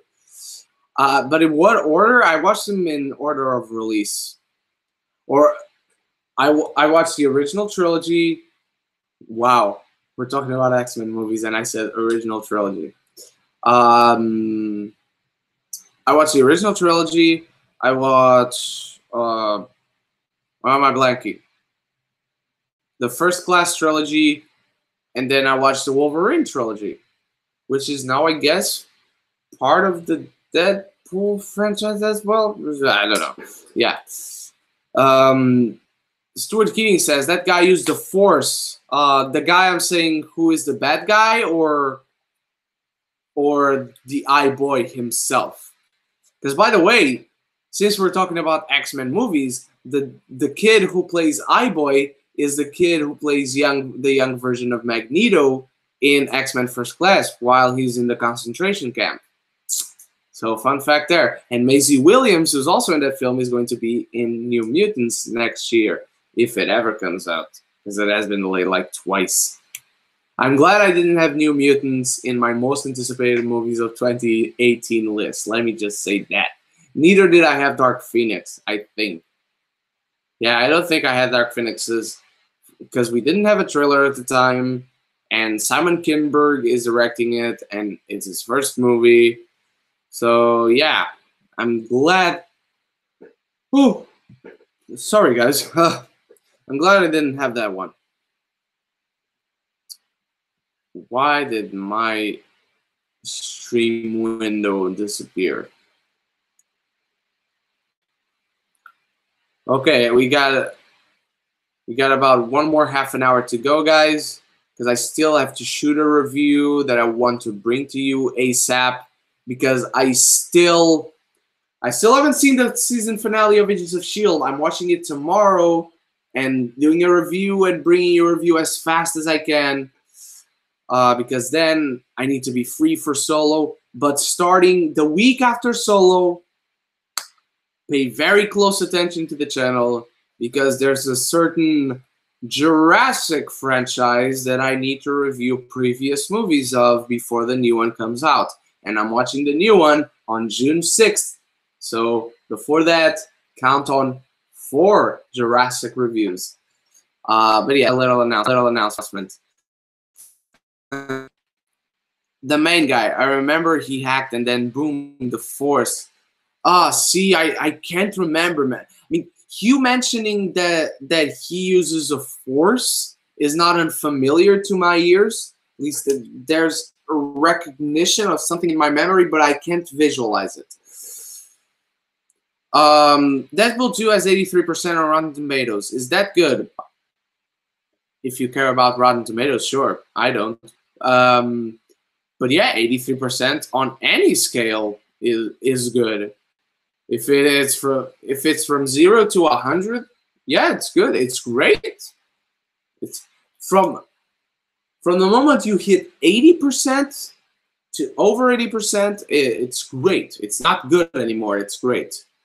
Mick Rock Movie Review says 1 goddamn percent.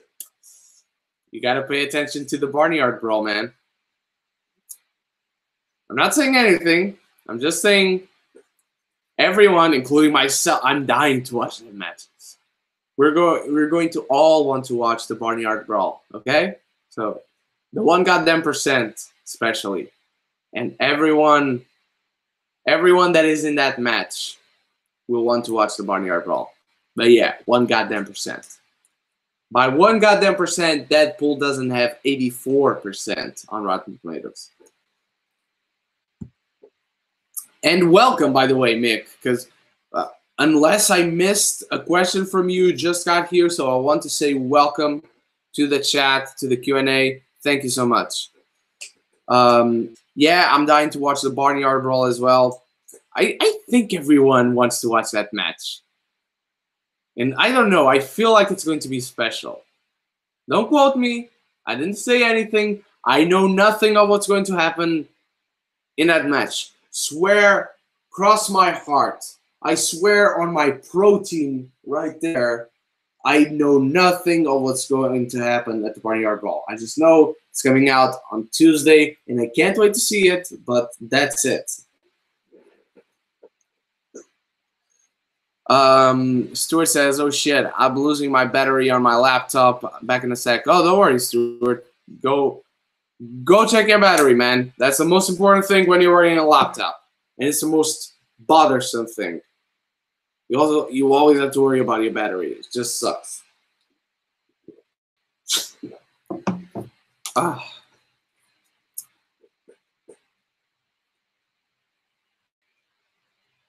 Now we wait for more questions. Hopefully. Because let me check how many people are here. Okay, we're 9 still.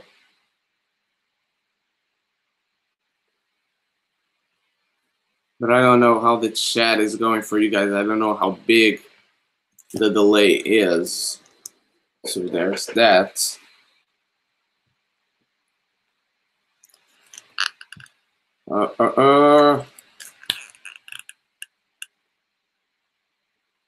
Okay, I hope it hasn't stopped working for me.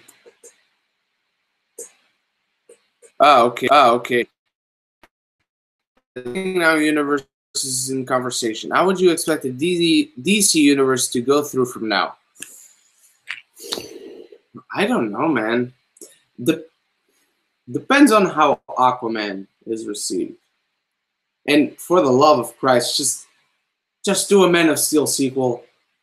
Because even for every single person that I've heard talking about this topic,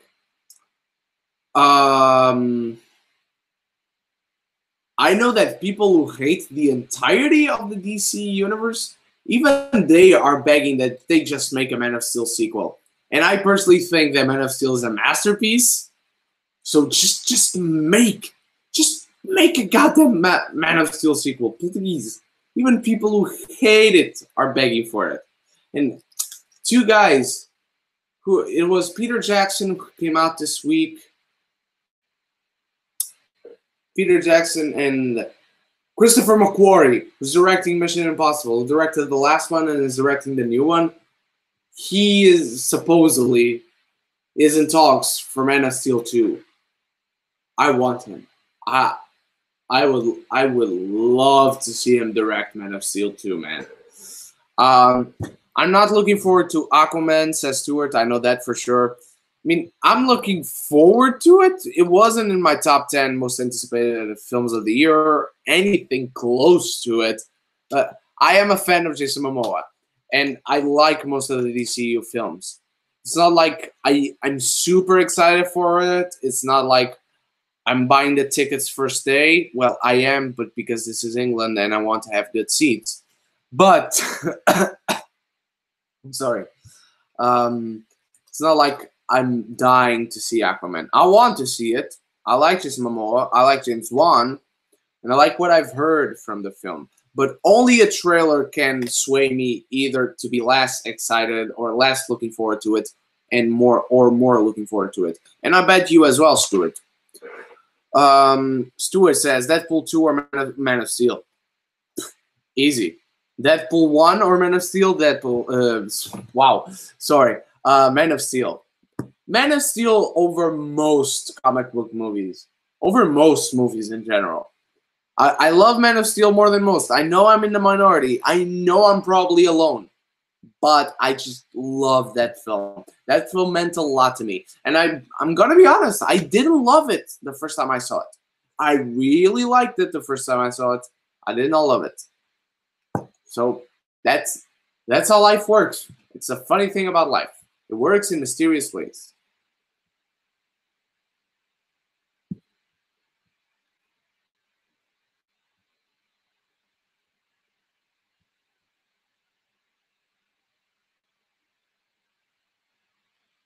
Okay, and now we wait for more questions. I hope the chat hasn't stopped the buffer.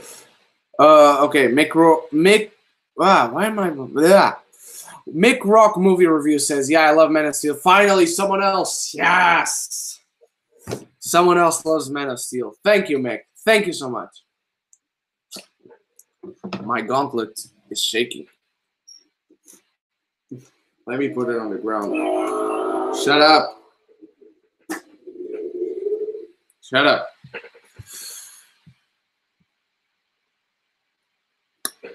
Stuart says, wow, really? I found Man of Steel a bit messy, especially with those flashbacks. Yeah, the flashbacks at first didn't work for me either. It was with repeated viewings that I start to see why they chose, as filmmakers, to put the flashbacks where they put them, you know? But, yeah, I gotta tell you, at first it didn't work for me either. That's the funny thing. As much as I will defend Man of Steel to my death, as much as I adore Man of Steel to death, I did not feel that way the first time I saw it. It grew on me. With every consecutive viewing, it grew on me.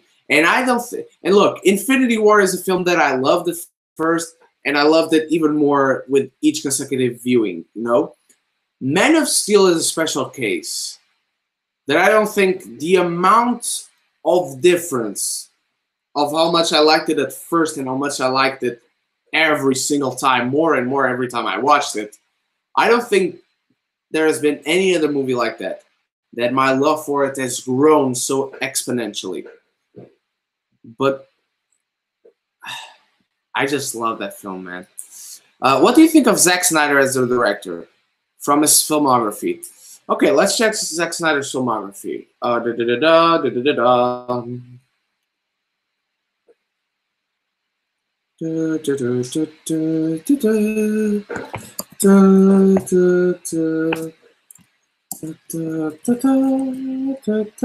hope I don't get a copyright for this.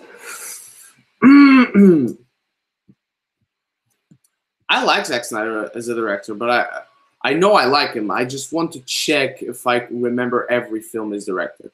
Okay, so video documentary short.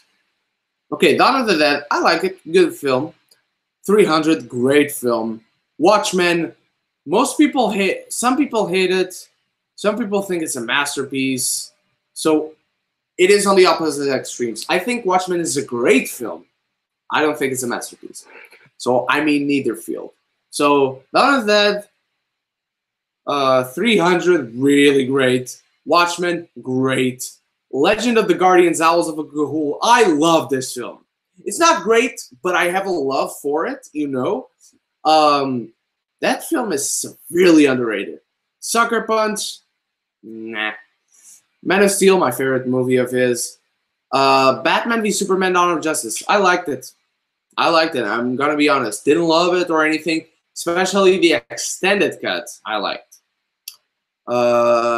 Justice League. I liked Justice League. Not gonna lie, I liked it more than Batman v Superman. For me, the DCU is Man of Steel, Wonder Woman, Justice League, Batman v Superman, and let's not talk about the other one. Stuart Keating says, okay, I just answered Stuart Keating's question. So yeah, I like most of his films. I don't have all of them. I don't have Dawn of the Dead on Blu-ray. I do have 300. I don't have Watchmen. I can't find Watchmen in Portugal. Legend of the Guardians I do have. Sucker Punch, of course, I don't. Man of Steel, I have 2 versions of.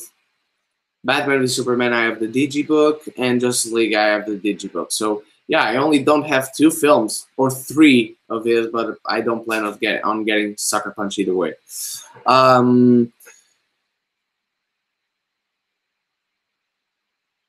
Mick Rock movie review says, "How did you get that glove off Thanos? I thought that thing was toast." I'll tell you what. Eitri, the dwarf, made it for me. This one especially. It was made for my size. As you can clearly see, they are the same size. So Eitri, he did me a little favor. I asked Thor for a favor, you know.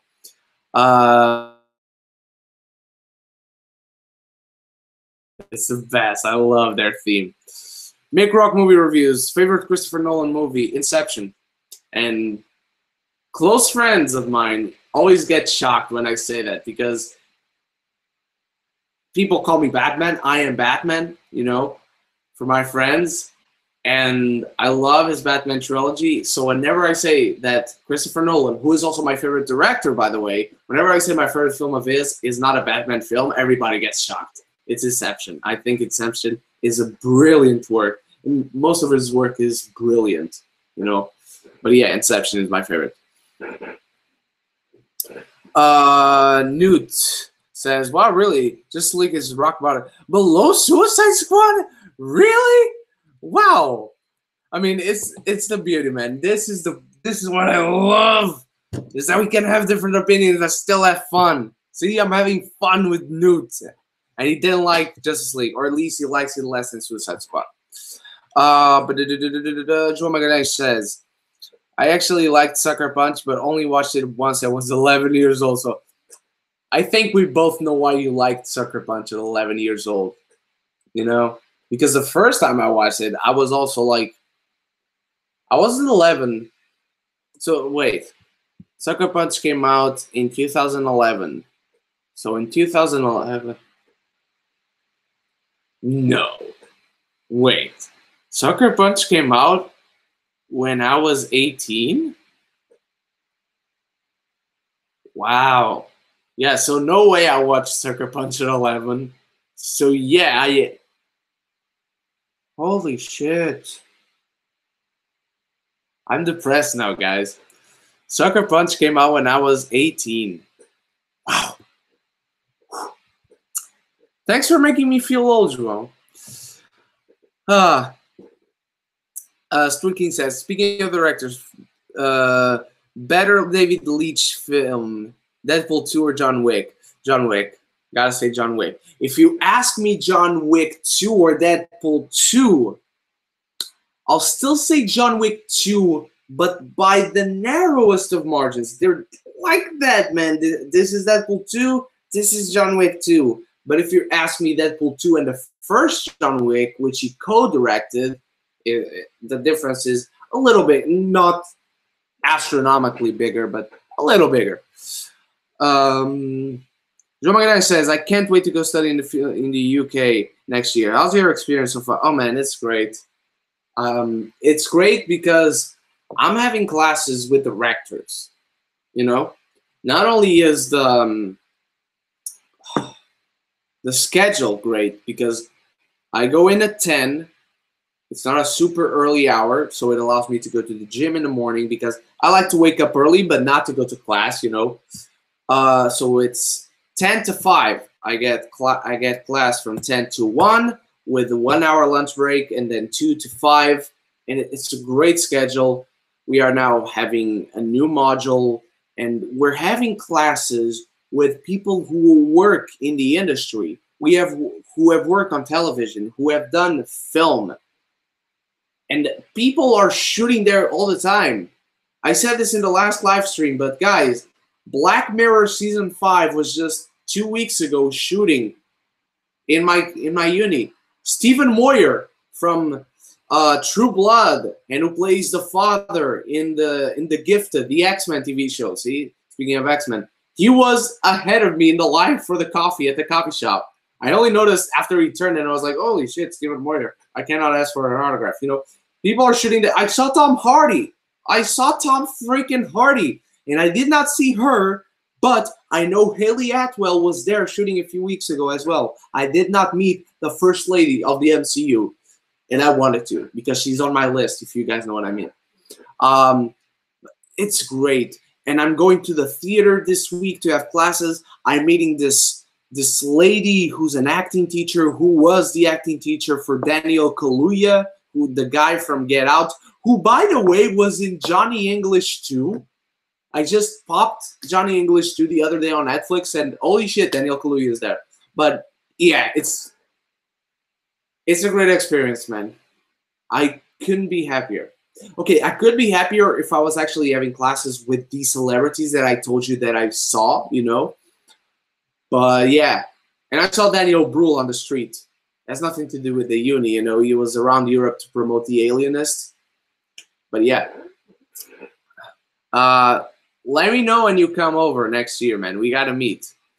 James Starbucks says, I've gotta go myself as I have to be up to work at 7 a.m. I have to be up to work at 7 a.m. as well. So to blend both your sign-offs on your channel, you stay beautiful, you stay geeky. Thank you so much, James. You stay beautiful, you stay geeky. And we can be geeky united. Next Sunday on the Solo Live, spoiler Q&A. Why was I blacking? God damn it. And if you already, click the subscribe button and the bell. And I shall see you on the next one, and take care.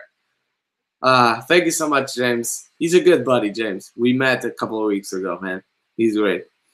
The guy says, haha, anytime. Mick Rourke movie reviews. Would you like to see a John Wick and Equalizer crowd?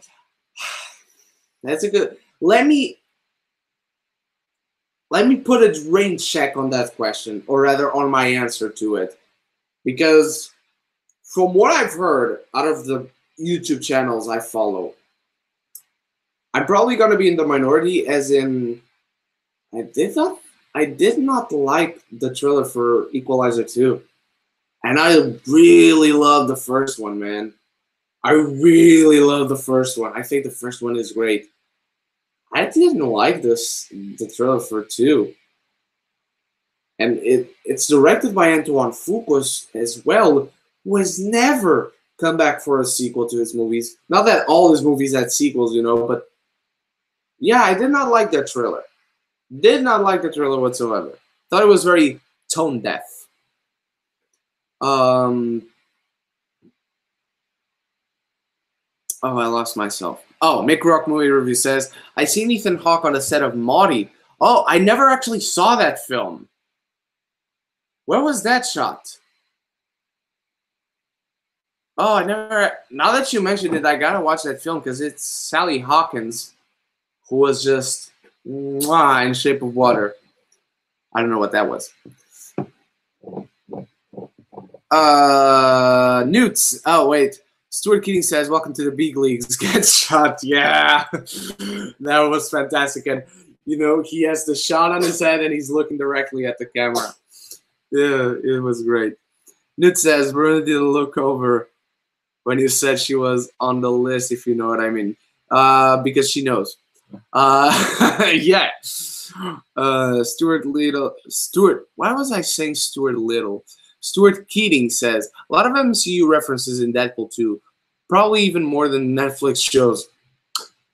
Stuart, I think you just dropped the mic on them, my friends.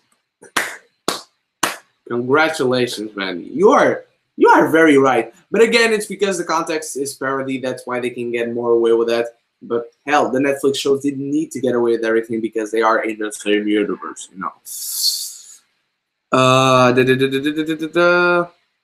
Where am I? Yeah, why the Stuart Keating says, why did Wade hug the guy that kills his girlfriend before killing him? I don't know. It felt weird even after we know what happens. To me, it was maybe to give the guy a false sense of security, to make him feel for a second that he was going to be forgiven, and then to kill him in the most violent way possible. Or maybe it was because he already had escaped once, so Wade just wanted to make sure he didn't escape and then went with him to be hit by the truck, since Wade would be able to heal, you know. Maybe that's it, but it did feel weird, didn't it? Make Rock Movie Reviews says that was shot right here in St. John's, Newfoundland. Oh wow, that's a fucking great name, man. Newfoundland, all one word. That's great. But yeah, I gotta watch Maudie. Didn't see it. Where am I? Oh, Bruno Alves. He's my bro. This dude is my bro. Miss hanging out with you, bro. I keep up with awesome work.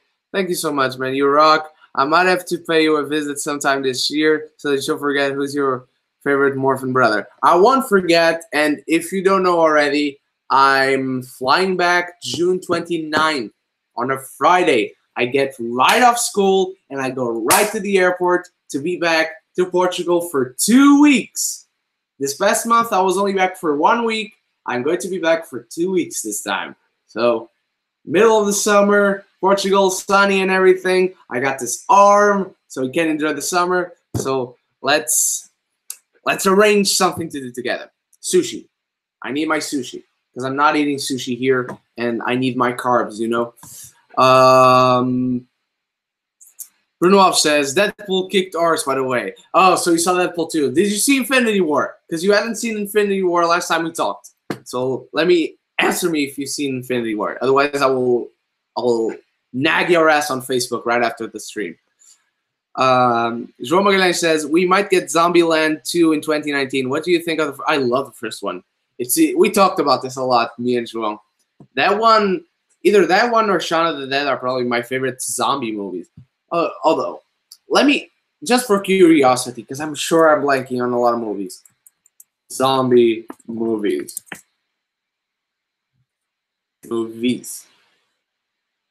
Yeah, I really like Warm Bodies. Warm Bodies was a really fun one, man. That was a really fun one. I really like World War Z. 28 Days Later and Weeks Later are also great. Those are great, man. I keep forgetting about those. I need to get those on Blu-ray as well. Those are underrated. Yeah, Planet Terror is not really a zombie movie per se. Did you guys see Maggie, the one with Schwarzenegger and Abigail Breslin? That's a really good one. Not great, but a really good one. Yeah. Oh, Pride and Prejudice and Zombies. It's a fun one. Not a good one, but a fun one.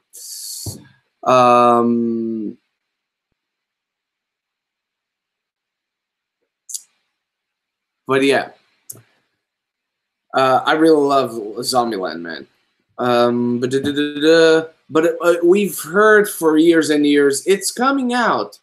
This past week they announced they are planning a release next year, and that the original cast is coming back. This was the first time they've announced that the original cast was coming back. So hopefully that's something, because I'm sick and tired of hearing that Zombieland 2 is coming and never comes. Stuart Kidding says, Vanessa is stuck inside the Soul Stone, confirmed. Maybe that is what the inside of the Soul Stone looks like. Will we take as it is the afterlife? Maybe it is the Soul Stone. Bruno Alves says, oh yes, as to what I was saying. Make Rock Movie Review says, hope you win season 2 of Rotten. Thank you so much, man. I hope I win too, because again, I told this to Ryan from the beginning. I'm a guy who doesn't give a shit about Rotten Tomatoes. I actually actively don't like Rotten Tomatoes. But man, I studied for that match, and it was so much fun. And I had so much fun with Chandler and Tom and Harry. And I was so happy to see that Zach had put my name out there. And I met Ryan, and I've met so many people since. I've met you. I've met Adam Daly from Almost Sideways. I've met every member of the Evolution. I know who those guys are now. I saw the match that came right after mine. And it's just a great community that I feel that I'm belonging to. And it's just a great feeling in general. So thank you so much, man. I hope I don't disappoint you, man. Because you're clearly my #1 fan of the Rotten or Fresh. And again, make sure you watch the Barnyard Brawl. Bruno says, still on my to-do list since I have a bunch of friends who want to watch it as well. Avoiding spoilers has been harder than Iron Man suit. Okay, then I'm going to advise you because I might forget and you might see something on the chat, but you don't need to be in this live stream, bro. Get out because Infinity War might be spoiled here, so I just want you to not be spoiled. Because Infinity War is a film that 1 minute in, there are spoilers. Okay? So we'll talk on Facebook after this because we're almost through, but get out because I don't want you to be spoiled. I don't want to spoil you myself. I don't want anyone to spoil you accidentally. Just go. Go. Get out of here, Bruno. Stuart Keating says, I really love Josh Brolin's voice. All I could hear was Thanos, there's a knife in your dick. Yeah, I also love that joke. Again, so many good jokes that you keep forgetting about. You did it for me. No, I didn't. Yeah, you did it for me. No, I didn't. Did you do it for me? No, I didn't. You did it for me. I'm going to throw this up. If it's heads, you did it for me. If it's tails, you did it for me. Ding! See, I'm not even going to look because I know you did it for me. Let's tug it out. Is that a knife in my dick? That's a knife in your dick. Oh, man, that was great. That was great. Jean Magdalena says, I really like World War Z. There's always been talks of a sequel, but never comes out. Yes! That's got to be the curse with zombie movies, doesn't it? Yeah, World War Z is another zombie movie. There's a lot of talks about sequels, especially with a really powerful ending. That was not the original. How was that not the original ending? That is an amazing ending. That's a perfect ending for that film. Stuart Keating says, when Deadpool was getting cocaine from the floorboards, he also had the cure for blindness in there. Yeah, Blind Al, who's blind, had the cure for blind. Oh my God, how could I forget this? How could we all forget this, guys? In the opening credits, when it comes to cinematography, the cinematography is by Blind Al. I was crying right there. Not gonna lie, I was crying right there. That joke was incredible. Oh my God, cinematography by Blind Al. Oh, Jesus Christ. But yeah, I love that joke with Deadpool when he gets the cocaine and just punches himself and you see the cocaine explode.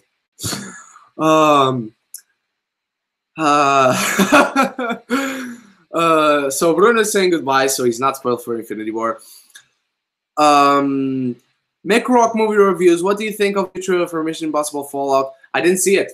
I saw the first trailer when it came out, and it was the Super Bowl, right? And I didn't see this new one. I don't need to. I'm dying to watch that film. I'm basically Michael Bay when he sees explosion for that film. When Michael Bay sees explosions, is the same reaction that I have to my anticipation for Mission Impossible Fallout. I'm like this. Come to me, Mission Impossible. I am waiting. I don't even know the date exactly, you know? But yeah, I didn't watch it. I don't need to because I'm just already uber excited for the film. And holy shit, I have to do my Mission Impossible reviews as well. But thank you for reminding me. Movie. Give me the script. When the script is online, I will do a live where I read the entire film in the voice of Deadpool as Ryan Reynolds. That was horrible, by the way. I know you guys like it, but to me it sounds horrible. Joe Magdalena says, I love horror movies and I'm really anticipating the film Hereditary. Yes, absolutely. It's been really well spoken by critics. And any expectations on what do you think of horror movies nowadays? I mean, we are now getting back on track. I think lately we have had really good horror movies. We had Truth or Dare last month, yes. But it was more of a comedy, let's be honest. But I think we're getting back. That was a time in the past 10 years where we just had shit and shit and shit, and every horror movie that came out was in everyone's top 10 worst movies of year X. And that's not the case anymore, thankfully. Split. If you want to consider that a horror, I consider it a thriller. but it could be considered horror. It, Lights Out, The Babadook, It Follows, Don't Breathe. I love Don't Breathe was my number 10, I think, of 2016. I adored that film. I adored it. Let me just check it. And I'm going to answer more questions as I look for horror movies from the 2010s. Stuart King says, best James Bond intro to date, by the way. Yes. Yes, it is. Yeah. I'm going back to Joan's question. I'm probably one of the few people who doesn't like The Conjuring. I liked Insidious. I really like Sinister. Your Next was fun. The Witch is great. Green Room is great. Don't Read. I like Conjuring 2. I don't like the first one, but I like 2.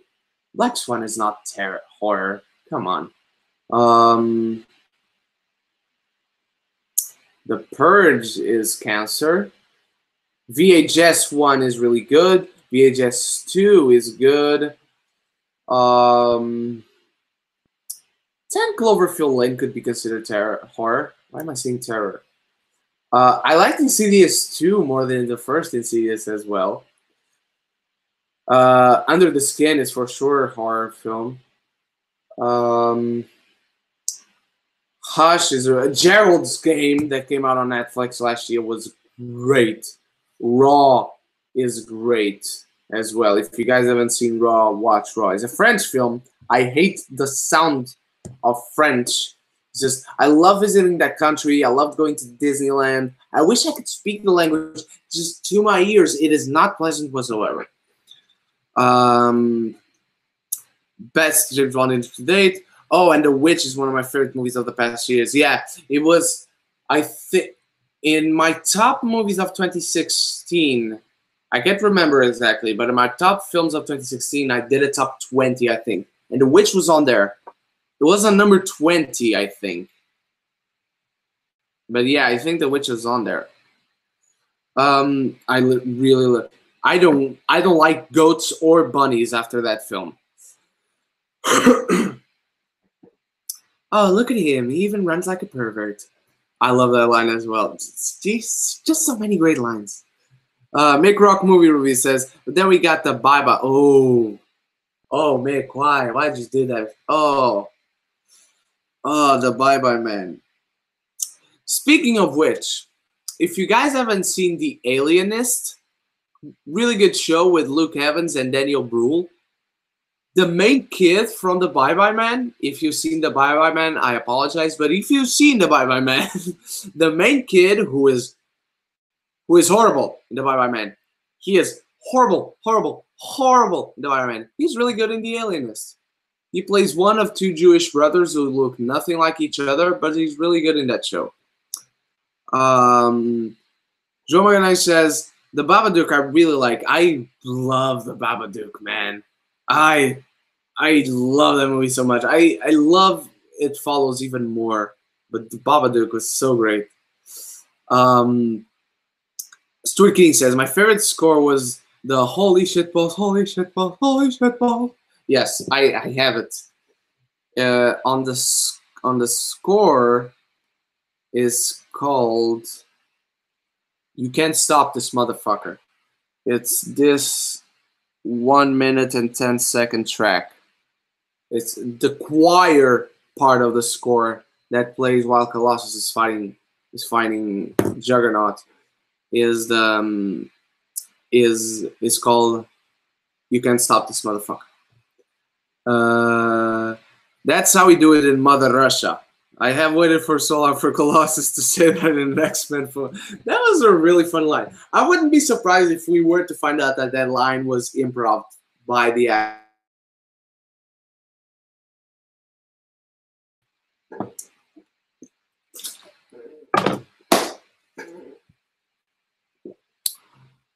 Mick Rock Movie Review says, how about a quick ranking of the 11 X-Men films? All right, let me do a quick search. Okay. You guys know what number 1 is going to be, but come on, Google. Okay. Okay, yeah, there are 11 X-Men films. Wow. Okay, so number 1 is Logan. I'm saying from best to worst. I'm going up, downwards. So number 1 is Logan. Number 2 is Days of Future Past. Number 3 is Deadpool. Number 4. Oh man, I got lost. Logan, Days of Future Past, Deadpool, X-Men First Class, Deadpool 2, X-Men 2, X-Men, the Wolverine from 2013, and then Last Stand, and then Origins, you know. Because Origins, I do enjoy the first half hour of that film until the shit starts going down. But yeah, Logan, Days of Future Past is right there. It's right there. It's touching Logan's heel. It's helping Logan be up there, you know? It's that close. And then Deadpool. So, like, top 3 movies in the X-Men franchise, Logan, Days of Future Past, Deadpool. 1. I have so many personal favorite lines. We're the X-Men. Outdated metaphor for racism in the 60s. What's up, brother? Eddie's officer. That is great. That was a great line.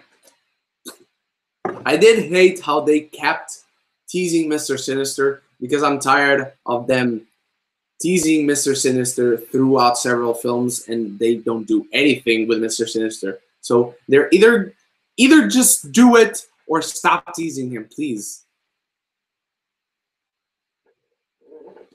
Did Stan Lee have a cameo in the film? I didn't see him. I didn't see him either. Newt, who was here in the chat or was, he told me that in the sequence where X-Force is landing or crash landing, when one of them lands, you can see a graffiti that occupies the entire side of, even on a second watch. But it's another one of the reasons that I need to see the film again, you know. Because, yeah, it felt really weird when I see, oh shit, Brad Pitt, and oh shit, the director, David Leitch, and then I don't see Stan Lee. I don't know. I don't know what happened there. João says, gotta go, man. Great live. Keep up the great work. Thank you so much. It wouldn't be great if you guys weren't here, so thank you so much, João. Thank you. Can't wait for next Sunday for us to talk solo, man. Thank you for coming.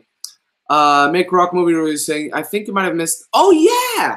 How did I miss Apocalypse? I'm so sorry. Okay, so let me do this again.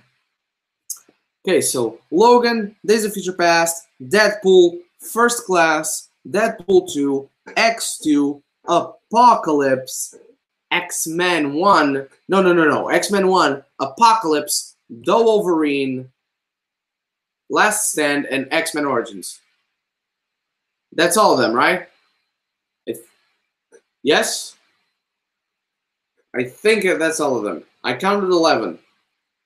Logan, Days of Future Past, Deadpool, First Class, Deadpool 2, X-Men 2, X-Men, Apocalypse, The Wolverine. Why am I blanking? Last Stand, and yeah, 11, and Origins. Yeah, that's it. And I think I'm calling it for us as well, guys. It's 11:10 here. I think we've talked everything about X-Men. We've gone to X-Men. We've gone to my stay here in London. We've gone through so many lines for Deadpool 2. I can't wait to do the live where I recite the entire movie for you guys with my impression of Ryan Reynolds.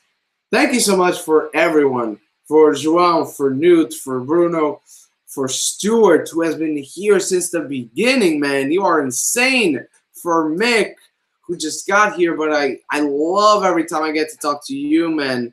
To James, who was here. To who else was here? To Zach was here. Tom was here. Oh, so many people, man.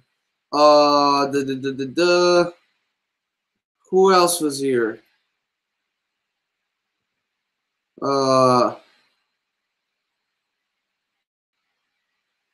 Nicolas Cage also was here.